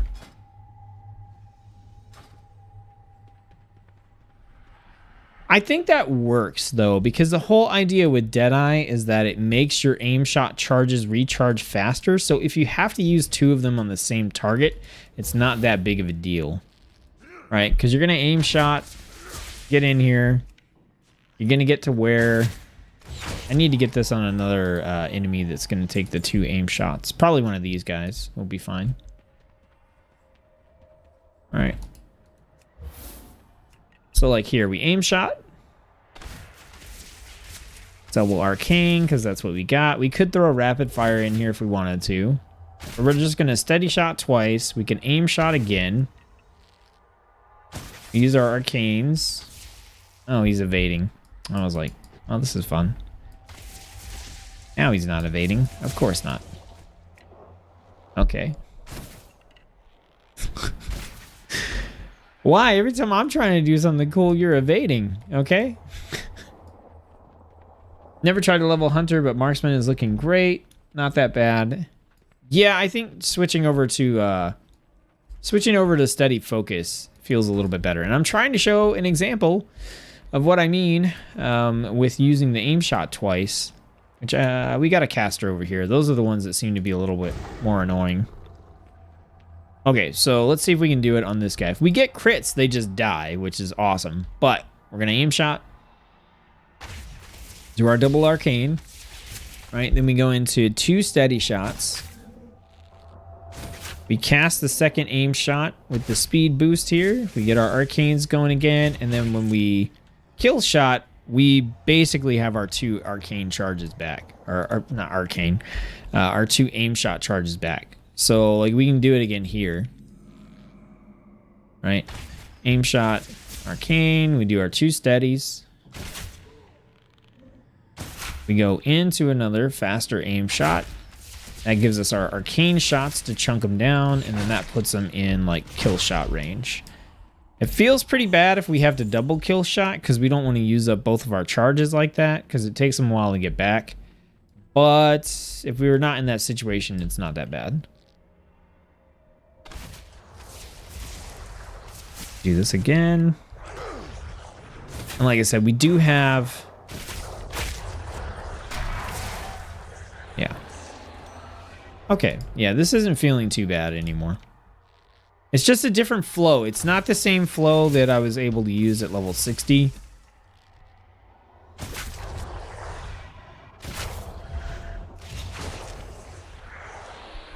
But yeah, it's definitely not that bad. I thought it was going to be worse. And if we do get the crits, yeah, it's solid. Cool.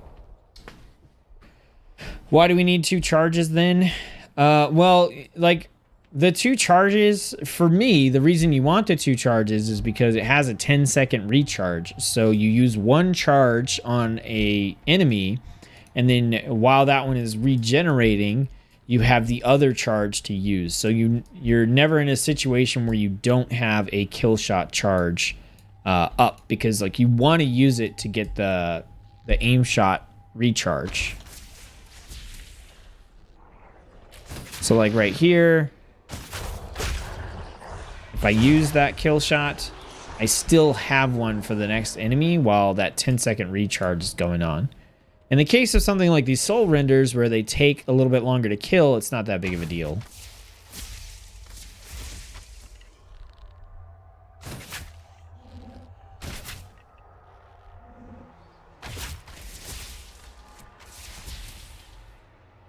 And like right here, I don't know, I'd probably cast another arcane shot instead.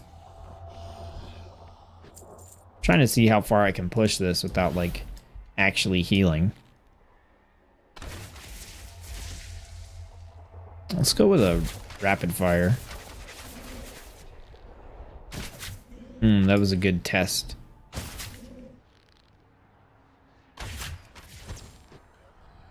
Ooh, that was close. Okay, so you do need to cast those kill shots 2 in a row. You can't interrupt them with something else or you don't get the haste buff.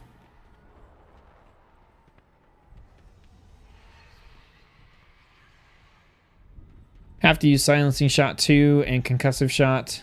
Oh yeah, absolutely. Absolutely. I'm just like not worried about those at the moment. Obviously, if you're playing, you want to use all your interrupts and utilities and the full gamut of your skills and abilities. But for just these rotational testings, that's not what I tend to focus on. Because I'm not super worried about the survivability here, right? Like, yeah, like right there, I think I just arcane shot instead. Spin some of the focus. We get that big boy coming over here. We're gonna try to stay away from him.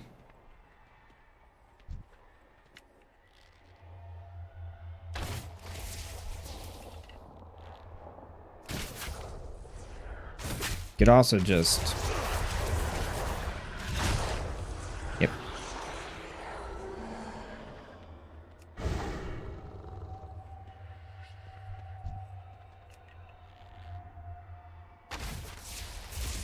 Yeah, it doesn't feel as good as level 60, but it's still pretty good. Ooh.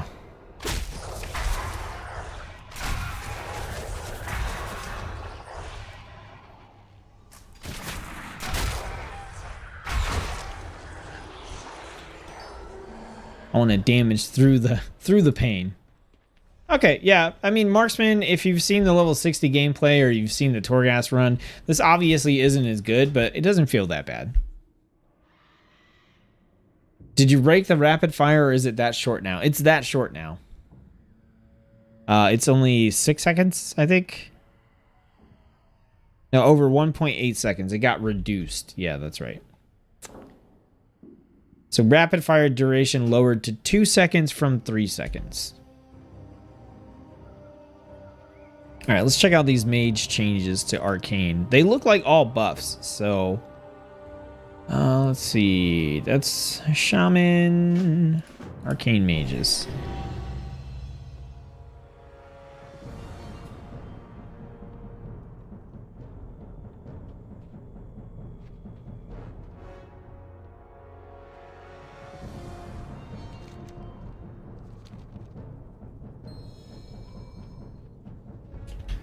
Okay, so general mage changes. We got mirror image damage reduced. Yeah, that's like a nerf to mirror image to push it away from being a DPS cooldown. Rune of Power has been reworked to cast at your location when you use Combustion, Arcane Power, or Icy Veins, depending on your specialization.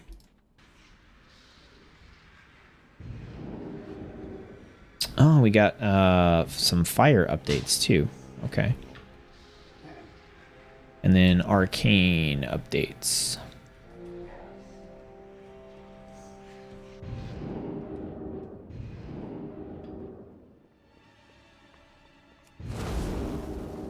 Oh, we got the blink that casts the barrier on us. Fun. Snorcane. Well, it looks like they looks like Arcane got some buffs, so we're gonna see if maybe those buffs make it a little bit more interesting to play at a base level.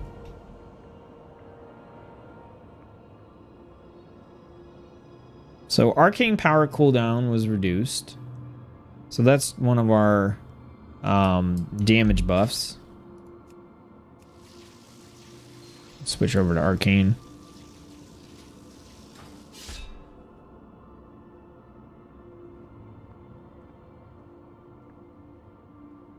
Touch of the Magi now generates 4 arcane charges on cast.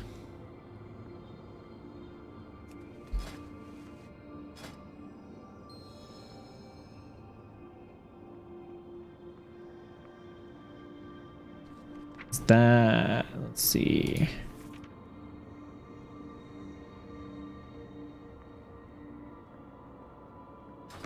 Oh, are you kidding me? It made me drop the mask.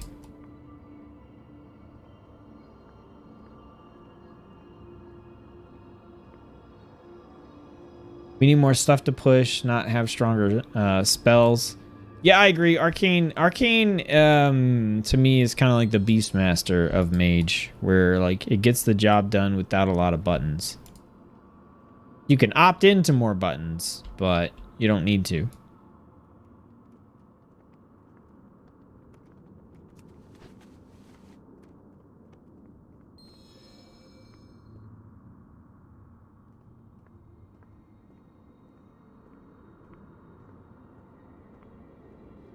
So do we actually get buffs to baseline arcane abilities, or is it just these like cooldowns and talents? That's what I want to know. So let's see. Yeah, it doesn't even look like we actually got that many changes. It reduces ramp up time and open up more talent options based on the content you're running. So we didn't get any baseline changes. Arcane Power cooldown was reduced to 2 minutes. Touch of the Magi generates 4 arcane charges on cast. There's a new talent called Master of Time. Reduces the cooldown of Alter Time by 30 seconds. Alter Time resets the cooldown of Blink when you return to your original location. Alter Time's been moved to level 24. Resonance damage per target hit with Arcane Barrage was increased. Charge Up has been removed. We have Arcane Echo now. Direct damage you deal to enemies affected by Touch of the Magi causes an explosion. And then we've got Time Anomaly now grants time work. Okay, so yeah, there's like actually nothing that I want to test here. It's all ramp up time. I thought we were getting a little bit of a change to like our baseline stuff here. So yeah, I'm not gonna worry about testing that stuff. I'm not an arcane mage. I don't have the chops to evaluate how good these changes are. Fire. Let's see what's going on with fire. Fire updates are centered around the change that saw Phoenix Flames baseline as the Ignite spread. Phoenix Flames damage increased and recharge time reduced, but no longer guarantees critical hits. Why? Ah, Phoenix Flame still interacts with Hot Streak, so it can benefit within the combustion window, but outside of that, it will primarily function as a way to spread your ignite. Hate it. I hate it. Alex Strauss's Fury, Dragon's Breath now also gains a 50% increased critical strike damage bonus. Ooh. I have been messing around with Alex Strauss's Fury, so that's kind of cool. And we got a new... Ooh, is this a Phoenix Flames replacement talent? They finally put it in? I'm looking at Arcane. Yeah, because we have Phoenix Flames baseline, so it's no longer a talent. So there was just one that said, like, coming soon or whatever.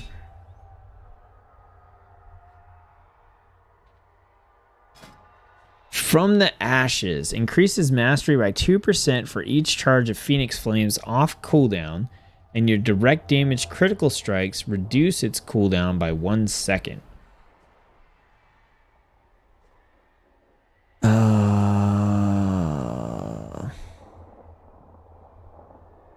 Is that good? I don't know if that's...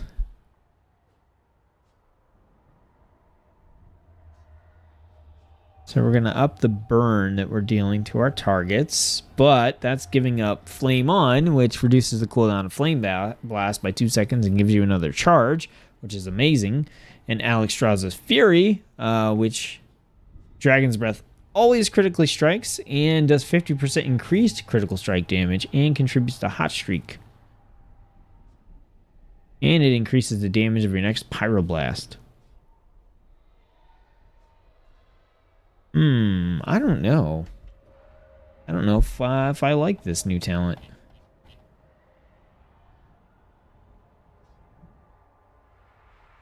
Everybody's talking about Arcane in the comment section here. I was trying to get a read on the initial feeling for that, but... yeah, I don't know. So not a whole lot of changes there, right? The Phoenix Flames not being a crit, I don't know how I feel about that. They do 420 fire damage, which is like nothing. Now they're not even a guaranteed crit. Let's tweak our talent builds and try.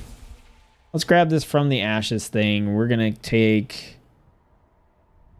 we want to use Phoenix Flames. It's not a guaranteed crit. I guess we'll stick with Fire Starter.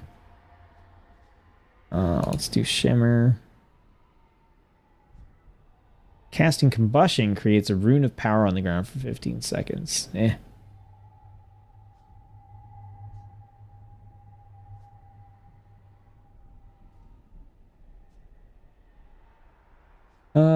Let's go ahead and do Conflagrate. It's fine. Increases the target's chance to critically hit with spells by 5% for 30 minutes. When the target critically hits, your chance to critically hit with spells is increased by 5% for 10 seconds. Cannot be cast on self. What's the point? Okay.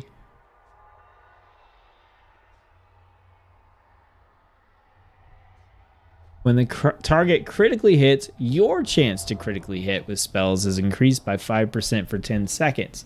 But you can't cast it on yourself, so literally you can't play with this ability, this talent, if you're solo. Interesting. Alright, so we open up with our Fireball. Oh, this guy, what? 270 damage? That is awful. That is super bad.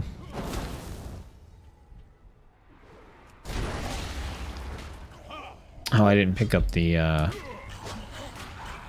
Okay, so Phoenix Flames being on cooldown. It's supposed to increase our burn damage. Oh my goodness. Ugh.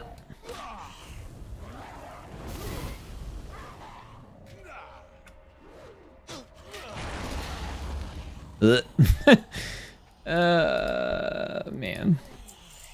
I'm changing this talent build like immediately. Why? Yeah. Okay, now let's eat. Yeah, okay, we're gonna change. Yeah. I want to try Alexstrasza's Fury.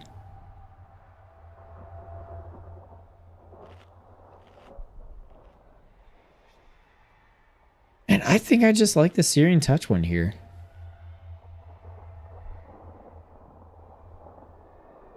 Yeah, we're gonna keep that. It makes sense. The whole change of Ignite is redundant. You're forced to use Phoenix Flames now. Saving them to control the spread makes us lose DPS. Yeah, it's not. I'm not thrilled. So now we can boom, and we can do that, and that boosts our Pyroblast, which hit like a wet noodle. What the hell? Ew.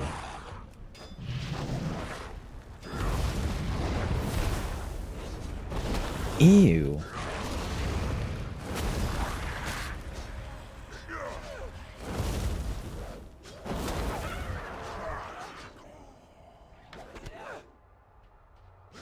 I'm gonna need to do testing on this because this is oh man.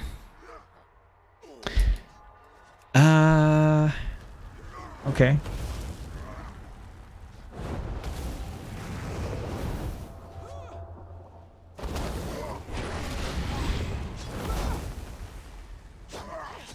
When we get to a certain point, we actually get the guaranteed critical scorches, which is kind of the whole point of this.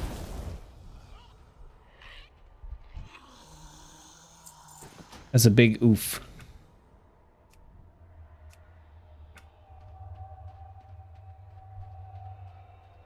Man, this stuff at 50 does not play the same. I want to show you guys Warrior at the end of this for comparison. And like I said, I'm a melee tank player, so I play those specs a lot better. But still. What's up, my wet noodles? Just heard my favorite podcast broke up, but I'm happy to hear your dulcet tones. Every time you say Daddy T, I'm like, I'm not repeating that. Give me a crit. Crit. Give me a freaking miss. Okay. Hello. Alright, let's do this. We let them wander around for a bit. And we pyroblast them. Pyroblast. What do we do here? Woo. Gotcha. Oh, we want the crit. Give me the crit. Scorch. Scorch. Pyroblast. Really? Ugh. Coming in with the dragon's breath.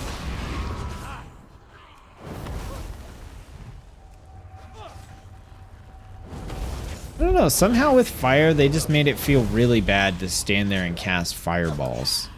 Which doesn't make any sense to me.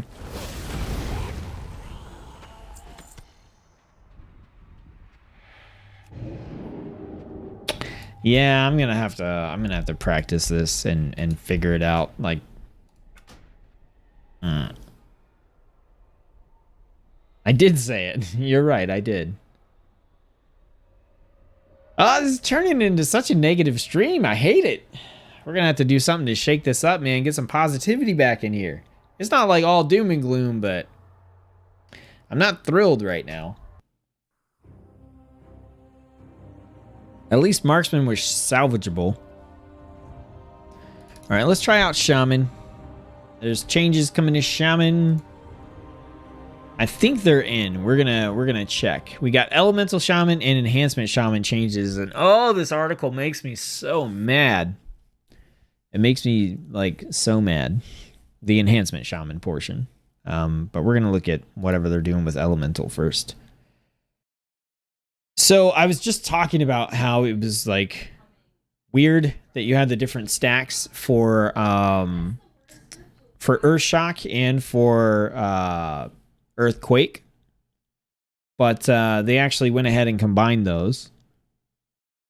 Okay, looks like we might have bugged out. Turn this off just in case. Don't want to reveal any sensitive information.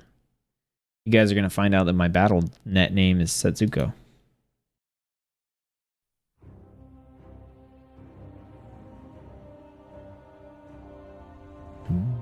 Let's try again. Oh, you better not go down. Don't you go down, Beta Realms. Don't you go down. This is not looking promising. It says Ouroboros is up, but it's not loading for some reason. Okay. Try again.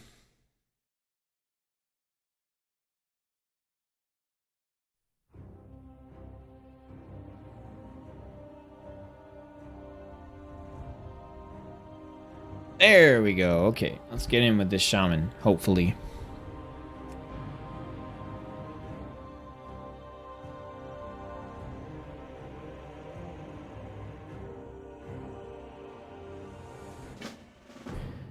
Gotta love beta. Go Tauren. Get disconnected. I had a feeling that was gonna happen. Disconnect me.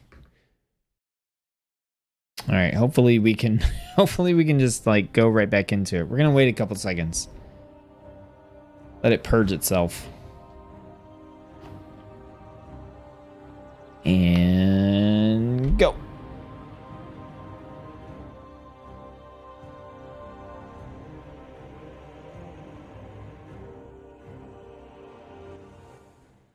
Don't disconnect me.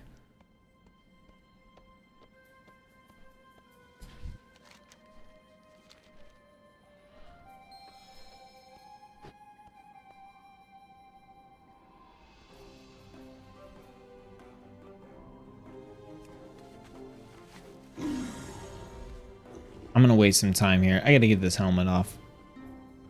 Get it off!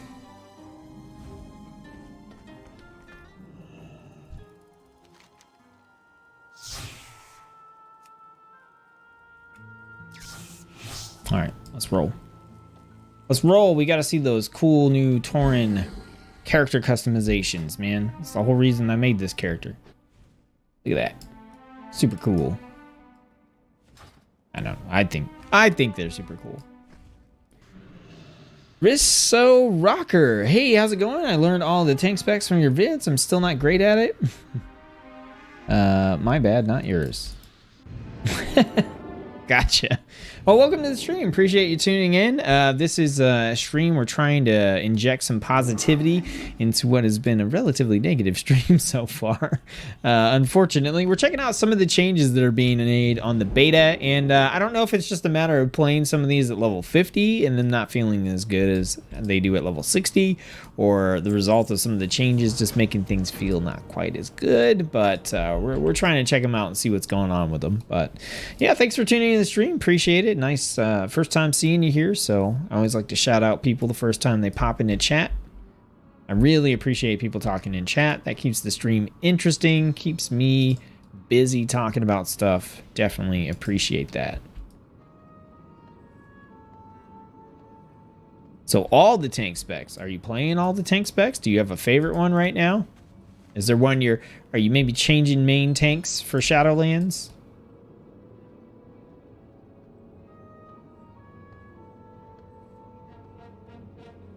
Got this notification down here about the guild finder.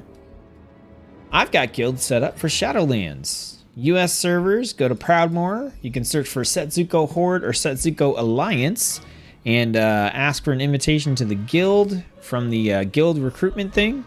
And there's no requirements to join. I'll just go ahead and send you the invite and you can tag team up with us. We're mainly just going to be a guild for practicing specs and talent builds and stuff like that.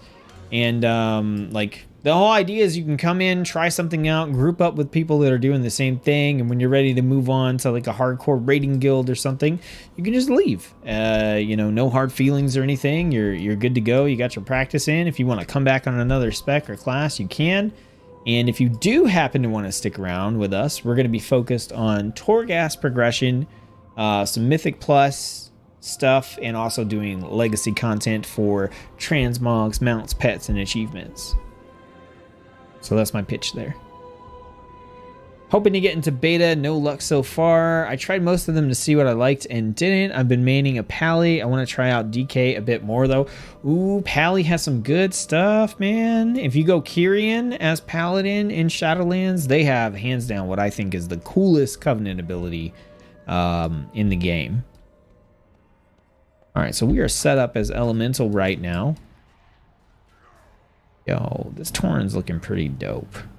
My original Shaman in vanilla was a female Tauren. And I was like, you know what? I'm going to kick it old school. I'm going to go back to that. And I'm digging it already. Just Wind Fury critting people in vanilla NPC. All right, let's check out what these changes are to Elementals. So these are pretty straightforward, I think. We've got... the whole fulmination seismic thunder thing that was going on. So if you cast lightning bolt and some other stuff, you get fulmination, and that increases the damage of your earth shock. And if you cast chain lightning, then you get stacks of seismic thunder, and that increases the damage and reduces the cast time of your earthquake. They've changed it so now everything just works off fulmination. So you can generate fulmination up to 10 stacks still. And your earthquake cast time is reduced by 20% per stack up to 100%. And damage is increased by 20% per stack up to 160. Earthquake now will consume all stacks of fulmination when cast. Now, fulmination still works the regular way for Earthshock. That hasn't changed. Then we got some talent changes and stuff that have been mixed around.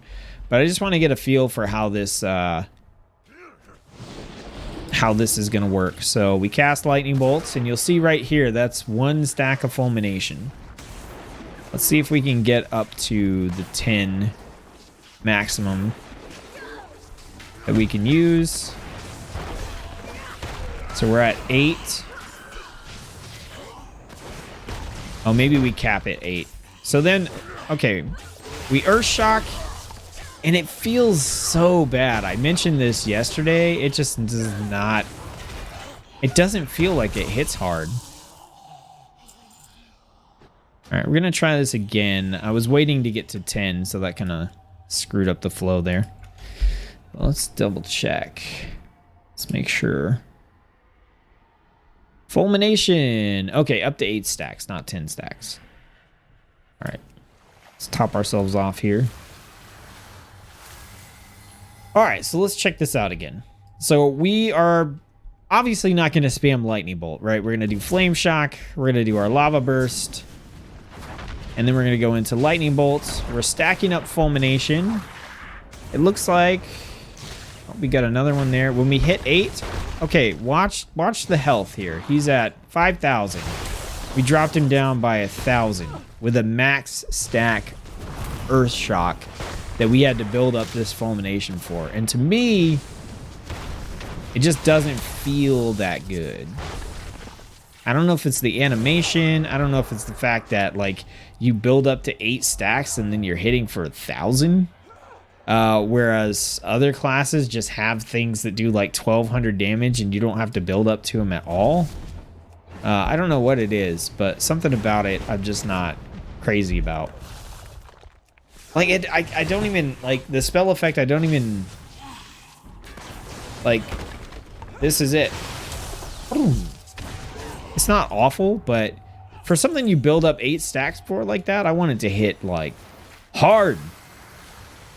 I want to see, like, a meteor fall out of the sky and hit somebody.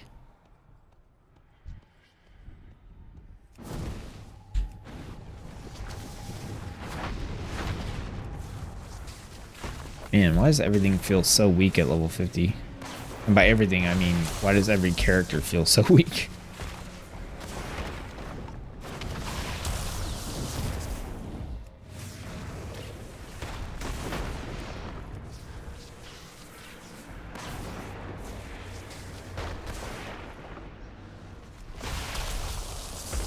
I guess I just used the Earthshock there.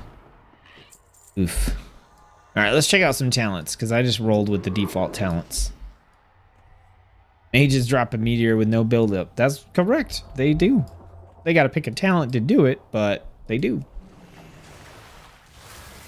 Need to go to sleep. Thanks for the stream. Try to catch up on Discord questions this weekend. All right, Murphy, you have a good one. Thanks for tuning in, dude.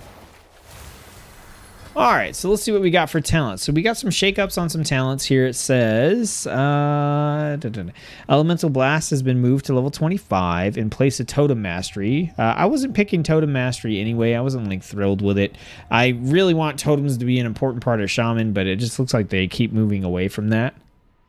Aftershock now only works from Earthshock cast and no longer has any interaction with Earthquake. Echoing Shock now only duplicates target damage or healing spells. To replace the empty spot left by Elemental Blast on the 15 row, we added a new talent, Static Discharge. It's an active ability that requires you to have Lightning Shield. Using Static Discharge will cause some quick zaps of nature damage to strike enemies over 3 seconds, prioritizing any target afflicted with your Flame Shock debuff. So we got Elemental Blast on the level 25 row now. There it is. And we got Echo of Elements. Okay. And then we have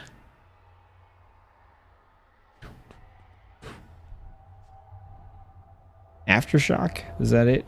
No, not Aftershock. It was Static Discharge.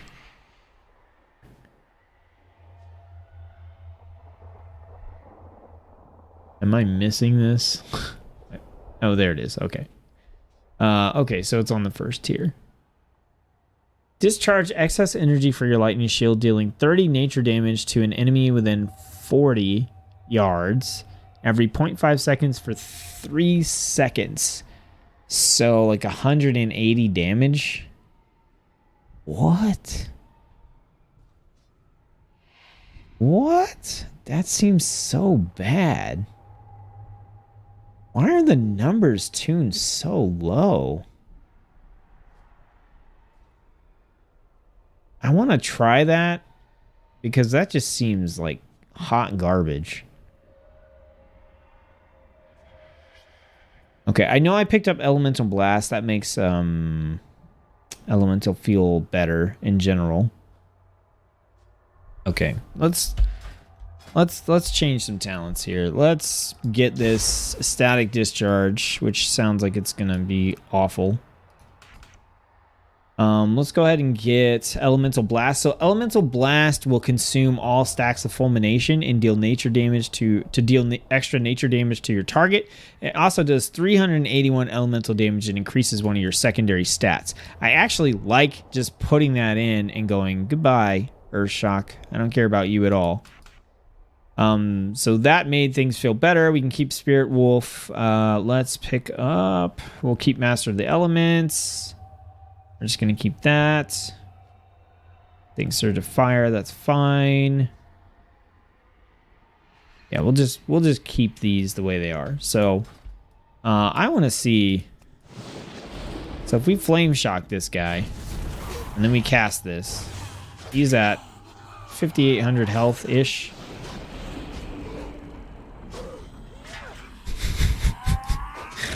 Oh, we did like 300 health with that. Discharge enemy from your lightning shield, dealing 30 nature damage to an enemy. It doesn't even get better with AoE. That's insane. That is insane. What is the point? All right. We're going to pick up Echo of the Elements, which is much better. Lava Burst has 2 charges, and now you get charges back when you reset cooldowns. That's just outright better. All right, so we'll go into this. Lava Burst. Get some lightning. We're building up our Fulmination to use on Elemental Blast instead. Stab in. Now that's a cool looking spell effect, right?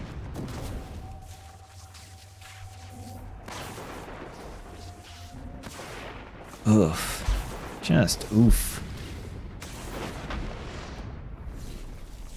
It's got a cast time, right? It's not instant cast, so that's a consideration, but... Dude, what are you guys doing to Shaman DPS? Why is it so weak?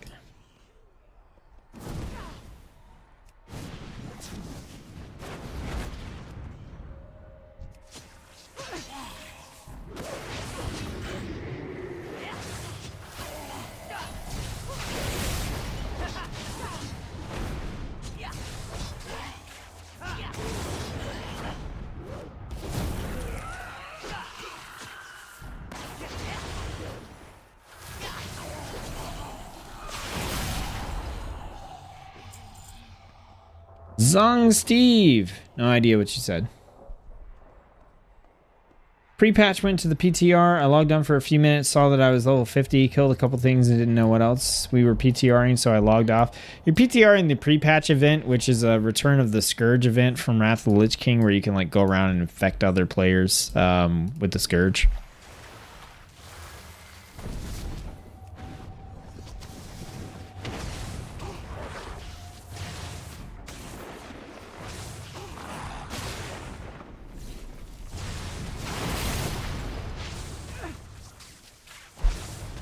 I don't want to use my second lava burst charge, but I guess I can.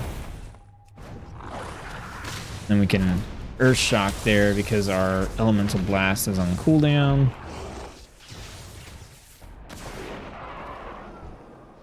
Ugh.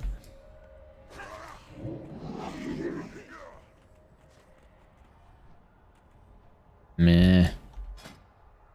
It's got to be a gearing thing or something. I'm in all blues. I have a couple friends who play Shami. They probably won't be happy. I don't know, man. This is pretty consistent across all the level 50s as of this patch. Like, they just are feeling like they're tuned way down. Like, the damage is way down compared to what I played with earlier on the beta. Like, I don't know why it's got to be such a struggle. And here's the thing, like, you may be watching me play and going, oh, well, you're not using this ability or that ability or this other ability or whatever. The thing to keep in mind is it's a comparison. Like, I did the exact same thing earlier. Like, if I was ignoring the fact that I could, like, use this DPS cooldown or something like that, I was doing it in the earlier testing. It's not like... the class felt so much better before because I was mashing all the buttons that I could mash and like really just optimizing my rotation. No, I was going in and doing the same stuff. Like, how do the core 4 or 5 abilities feel if you ignore everything else? And they were just feeling better prior to this patch. I don't know. Everything feels like tuned way, way down. So we've got some changes to enhancement here, and this is what kills me. They said, we're happy with the last big round of changes to enhancement shaman from a few weeks ago, which I'm not. It still feels super awkward and weird. But I had a few talents that weren't working out. Similar to Elemental, Totem Mastery has been replaced on the 25 row, and the Cycle of Elements talents has been replaced on the 35 row. So on 25, we got Ice Strike, 15-second cooldown, strike your target for frost damage, snaring them by 50% for 6 seconds, and it will reset the cooldown of your Flame and Frost spells. I don't care about most of this talent, but the reset on the Flame and Frost shock spells seems pretty good, but I bet it's on the same tier as the one that lets your Storm Strike do the same thing. We'll have to check. And the new level 35 one is Elemental Assault. Storm Strike deals 15% increased damage and generates 1 stack of Maelstrom Weapon. So let's take a look here. We got Ice Strike. Okay, it's not on the same tier. That could be interesting. Or did they get rid of the one? Cycle of the Elements.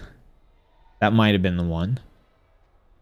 Yeah, I think it was. So there was Cycle of the Elements where I think that was the one where your Storm Strike reset the cooldown of your shocks, and that's moved into Ice Strike now.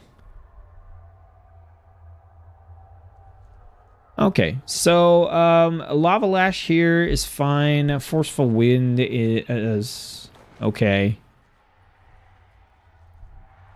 All right, let's pick up some stuff here. Let's go Forceful Winds. Let's try Storm Fury. Let's go Super Wind Fury if we can. Storm Strike seems good.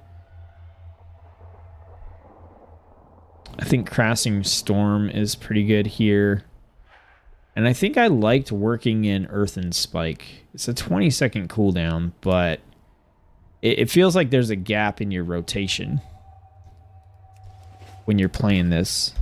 I also want to grab this Primal Strike thing. Where's it at? Oh, do we not have it on... is it already on... No, it's not there. Okay, so we don't have Primal Strike. Okay, let's drop in our Earthen Higamajig.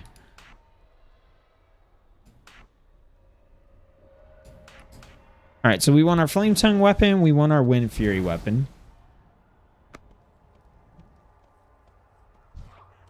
I go in, we want to change our gear because we need to dual wield. Okay, that's a little better. All right, so we're going to Flame Strike and then Storm Strike.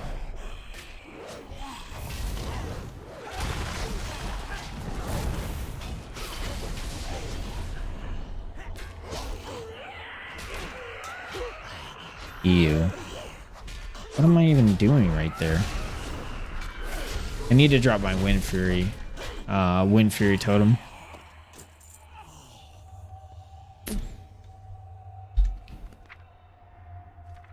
Let's grab our heal. We're gonna need it, unfortunately.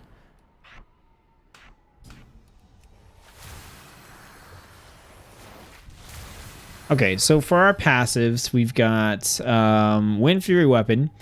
No, that's not a passive. That's our weapon imbue. But basically, each main hand attack has a chance to trigger 2 extra attacks that deal 45 physical damage each, which, as you can see, 45 physical damage is nothing. Maelstrom Weapon. When you deal damage with a melee weapon, you have a chance to gain Maelstrom Weapon, stacking up to 10 times. Each stack of Maelstrom Weapon reduces the cast time of your next damage or healing spell by 20%, and increases damage or healing of your next spell by 20%. A maximum of 5 stacks of Maelstrom Weapon can be consumed at a time. And then we have Stormbringer. Your special attacks have a chance to reset the remaining cooldown on Storm Strike and increase the damage of your next Storm Strike. So, we get in here, and we start wailing away. We drop our little Wind Fury totem, get our Storm Strike, get our Lava Lash going. We're building up Maelstrom Weapon. We got literally 1 stack going there. Ugh. And now we've got 6 stacks, so we can get a like instant cast on a spell. I just don't.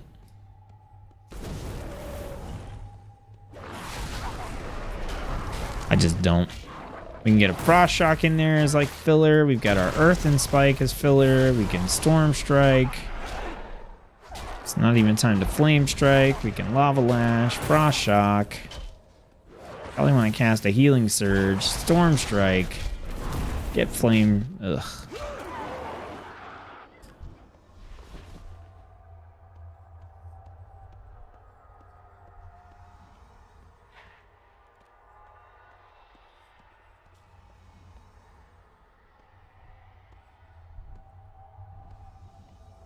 And this is kind of the point that I'm trying to make with these videos is like I can get on BFA and basically do what I'm doing here and the class doesn't feel this bad. Like it's really easy to say, oh, well, just optimize everything that you're doing. And like I get that, but it's not a matter of like optimizing what I'm doing. It's a matter of like, is everyone going to have to do that? Let's get Lightning Shield up because we don't have that. Let's cast the heal because that's what we need. A Flame Shock back out there. We've got... It's feeling a little... It feels okay when we get procs.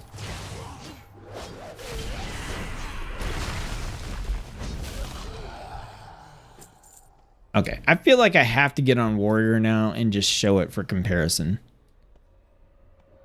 And it'll also let me see if like warrior got messed up too. Let's see. I know they had them overtuned in alpha, so maybe they over-adjusted and it will work out. I hope so, because right now it just feels bad. Off-topic question, how do you get your Windows bar to be hidden when not hovered over it? Tried to figure out how to do that a while ago and never did. You mean like that one?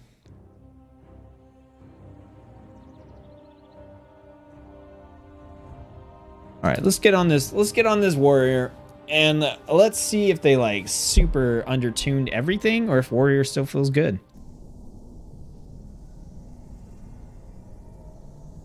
All right, so we're getting disconnected.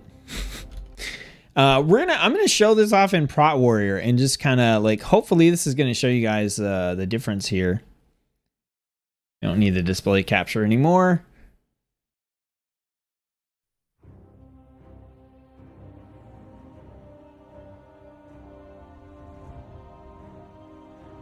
Let me in.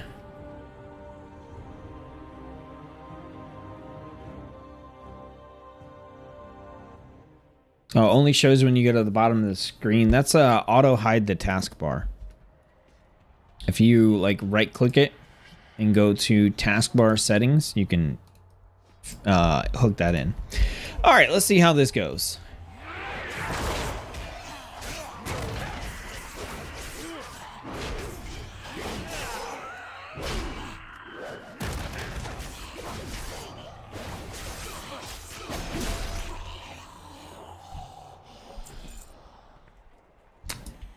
You know what I'm saying?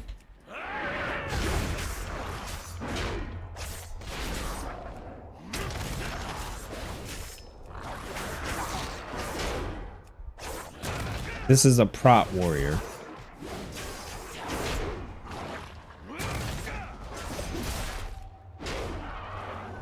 Can you guys see where I'm coming from with the class changes here? Like, is this making a little bit more sense? I hope it is. Guy just shield slam crit for 1,000, and you got Wind Fury Weapon on Shaman doing 45 damage. Like, get out of here. I don't understand, man. I don't know what they're doing with these changes.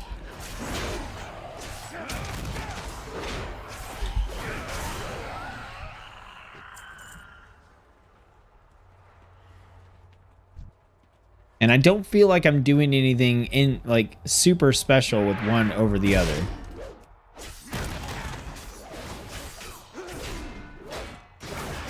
Give me 2 enemies. I don't care. It's not gonna matter. I'm just gonna kill this guy. And I'm gonna get to victory rush onto this dude. Get my health back. I'm just gonna roll right through this guy.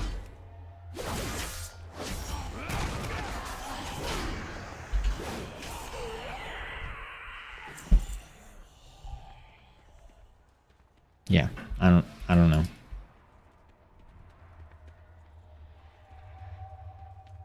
I'll go up here and we'll switch specs. Like,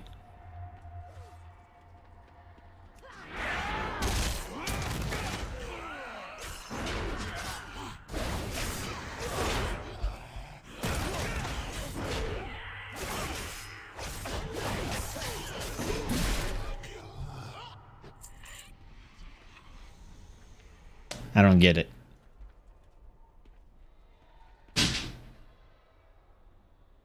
Yeah, you got Wind Fury Weapon on Shaman that hits for 45 with the additional attacks. 90 damage with the additional attacks if you get it to proc.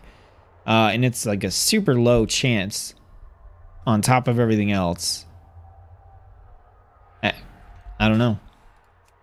Let's switch over to Fury.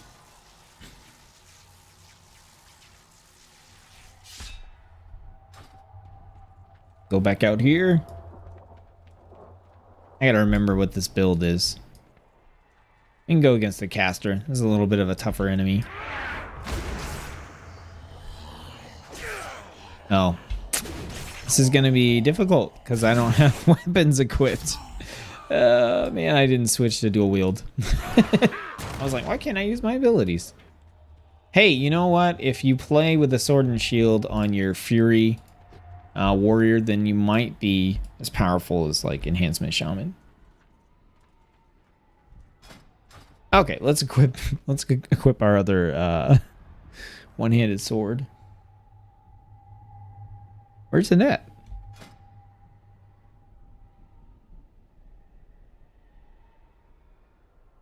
Wait, where's my other sword?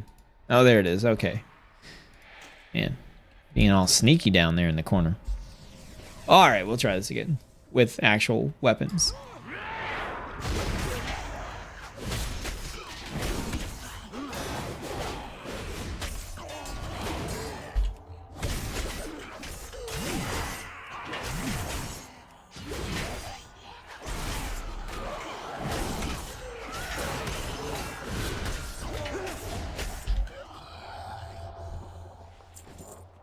Like I said, I'm a melee player, so like keep that in mind, but still.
Like, pretty good sustain. Pretty good damage. You actually kill things. It doesn't feel like a slog. Hopefully you guys can see how ridiculous that Prot Warrior build was, though. That junk was ridiculous.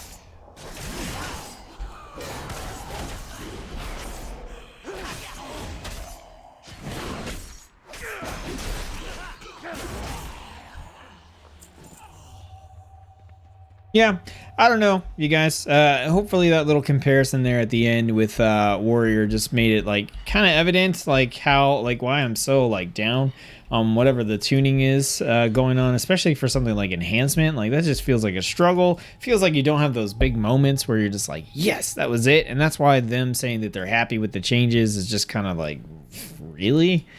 In my opinion, I don't think that Enhancement is hitting the class fantasy the way that it needs to, and for whatever reason I feel like a lot of these characters, I don't know, the damage is like undertuned. Like Warrior is a class that like very much is dependent upon the gear that you have and like the quality of your weapons and everything, and we're sitting at 75 item level just like the other classes were. And this feels like it plays better and is more effective than the other classes. And I'm not even doing anything super crazy here. I was doing like relatively comparable things on the casters.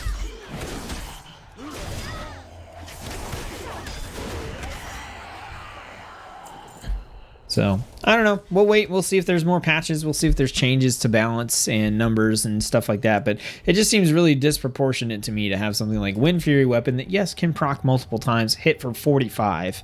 Or, you know, like some of those Shaman abilities where it's like the new talent they put in that hits for, what was it, like 300 damage or something for a talented ability that doesn't seem to do anything else, really? I don't know. I hate to go out on kind of like a negative note there, as far as like the actual like, you know, gameplay and stuff of the stream goes, but yeah, I wanted to check out these changes and see how things were overall. Like I thought most of the changes were going to be relatively positive. We had the Shadow Priest change, which I actually really do like. I like the Shadow Priest change quite a bit. You know, not the best player at it, but I do enjoy it, so that's definitely a positive note. The Marksmanship Hunter changes are a little bit weird, but we kind of figured it out. We figured out what the flow was, and it doesn't feel that bad. So I think it's still pretty good, and if you get to level 60, you get some crit on your gear, and then you head into the Torghast or whatever, I think it's still going to be amazing. So Marksman is still in like a pretty good spot. The Arcane Changes I didn't really check out because I thought they were a little bit more baseline, but they're actually more built around the talents and cooldown abilities to give you less ramp-up time, which I'm sure is good as an Arcane Mage, but Arcane Mage is not something like I intend to play in Shadowlands. And then the Fire Changes, I really liked having Phoenix Flames as a guaranteed crit. It made everything flow really well. It felt like you could get Hot Streak a lot. Maybe you could get it too much, and that's why they changed it. I don't know. But I did my Torghast run with that, and I feel like, you know, having Phoenix Flames in there was pretty critical at times to get the hot streak. So not like crazy about those changes. The elemental changes, I like that we went from having these 2 different resources to manage to just having 1. I think that's a good step in the right direction. I feel like in like Shaman as a whole, like the tuning is just low, so maybe they'll bring things back up in a future patch. And then enhancement, like I still feel like enhancement is a mess. I feel like if you don't use talents to compensate for enhancement, it still just feels kind of bad. And I don't know, they say they're happy with the changes that they made to enhancement, but most of the feedback I've been seeing for enhancement is it still feels like it's an unfinished spec, and I agree. I think that the current version of enhancement in Shadowlands feels worse than BFA enhancement, which is weird because I like the Wind Fury proc, big crit stuff that's going on with enhancement, and so for me, I was kind of hoping this direction was going to take things in a more exciting, interesting place, but I don't feel like that has really connected. I don't feel like the class fantasy's there. I don't feel like they've nailed it. I'm super down on Enhancement Shaman, and it makes me sad because going into Shadowlands, it was like top 3 specializations for me in terms of excitement. Which is weird because most of those specializations that were top 3 for me actually came way down when I got the chance to play them.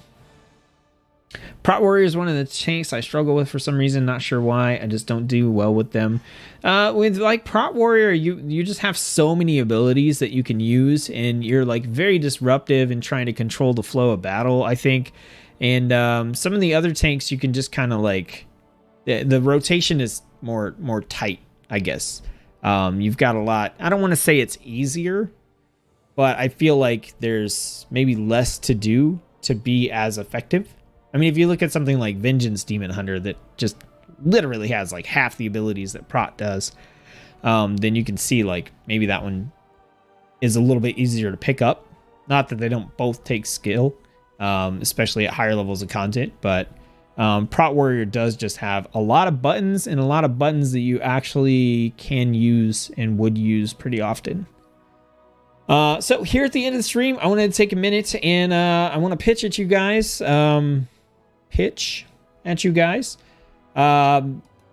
For quite a while now, I've had kind of a lackluster Patreon, and a lot of people have been asking about supporting the channel, and I've been trying to come up with a way to make supporting the channel on Patreon and stuff like that worth it. So I wanted to let you guys know what's coming up with that, because there is content involved.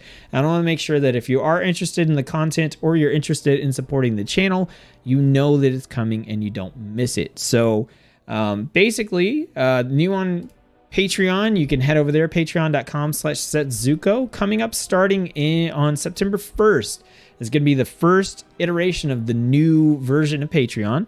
And with that, at the $5 tier comes these epic live streams. This is going to be additional content that's going to be available. It's going to be Patreon exclusive. All my guides, class guides, quick start guides, add-on guides, that kind of stuff is still going to be here on the channel. You don't need to pay anything to access this. This is just other weird content, I guess, on top of everything else that I wouldn't make if I didn't have the support from Patreons. So I wanted to give you guys a quick glimpse at what some of that content is, just so you can get a feel of whether you're interested and you want to check it out. If you're not, that's totally cool. I'm trying to do this more as a courtesy because I know some people have asked and they have been interested. And like I said, I would just hate for like September to roll around and for them to be like, ah, dang it, I missed it. So these epic live streams are like special live streams, Patreon only, and I want to talk about the ones that I've got up here, the ideas that I have so far. So we've got Craft a Character. This is a series where I develop full backstories for my WoW characters, one per class, and while I'm doing that, I'm going to tie it into WoW lore and my other characters and stuff like that, and we're going to kind of explore the lore of World of Warcraft through creating backstories for my World of Warcraft characters. Then we've got Dungeon Runner. This is going to be an expansion upon any of the guides that I do, where there's going to be multiple like dungeon runs and builds and stuff that I'm going to be showcasing for patrons. We got Wife Aggro. My wife plays World of Warcraft. She's a pretty good like mythic level healer, and she'll be joining me on some of these streams for gameplay or to talk about news or, you know, class changes and all that kind of good stuff. We got Behind the Guides, which is a series where you get to see the guide making process and how all that goes. You get to watch me record the guides with all the bloopers and the screw ups, check out the editing process, all that kind of cool stuff. We got the no filter streams. So I try to keep things family friendly, definitely rated like PG-13 at the highest here on YouTube. And I also tune back a lot of my silliness and just try to keep things very like even, very chill. And so the no filter streams are kind of like the opposite of that. It's me just being full bore, no YouTube, like, I don't want to say persona because I don't put on a different persona. I just like keep things very PG-13 here on the stream, on the channel. So no filter is my opportunity to just act like I would if I wasn't on stream.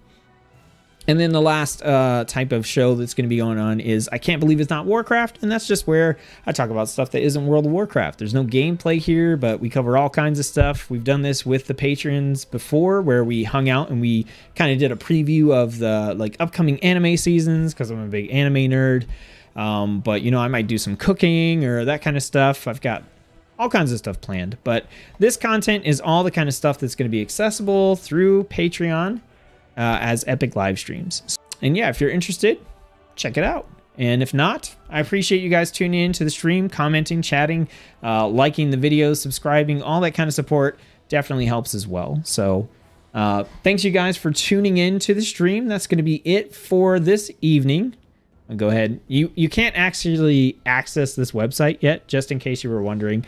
I'm still building it, and I'll put a video out when it goes live. It's not, this website is not all about Patreon. It's about my channel and, you know, stuff like that. It's gonna be pretty cool. I just finished the UI page here. I show it off to you. Oh no, wait, I know what this is. I should know what it is, right? I made it. I want to show you guys, like, just an example. This has nothing to do with Patreon, right? But this is like a UI tutorials page that I just finished building.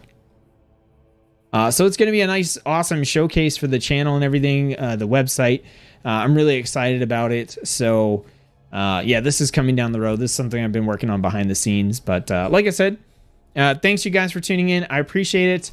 I'll try to be back. We'll see. I am like working for the next 5 or 6 days in a row, I think. So we'll see how the live streams go, but I think the next live stream that we do is just going to be getting back into leveling on a druid. So we started up the leveling process a couple days ago right here with good old Set Druid. He's got some of that quest gear on from questing out in Bastion, and we're going to get into the leveling process, and on the next stream we'll be tanking as Guardian and healing as Resto, and trying to level up a little bit that way. So I think that's going to be the next stream, and I'm looking forward to doing that for you guys and just getting back into some regular gameplay. Last couple of streams we've kind of been talking about Shadowlands and looking at changes and stuff, and I kind of just want to get back into the flow and have a nice chill gameplay stream. So all right everybody, Y'all have fun. Riso Rocker, thanks for tuning into the stream here and commenting for the first time. Enjoyed chatting with you, so come back anytime you feel like it. Lost, you're definitely welcome. Always happy to stream. And yeah, you guys have a good night. Hope you're having fun in whatever it is that you're doing. And I'll see you guys on the next stream. All right. Peace.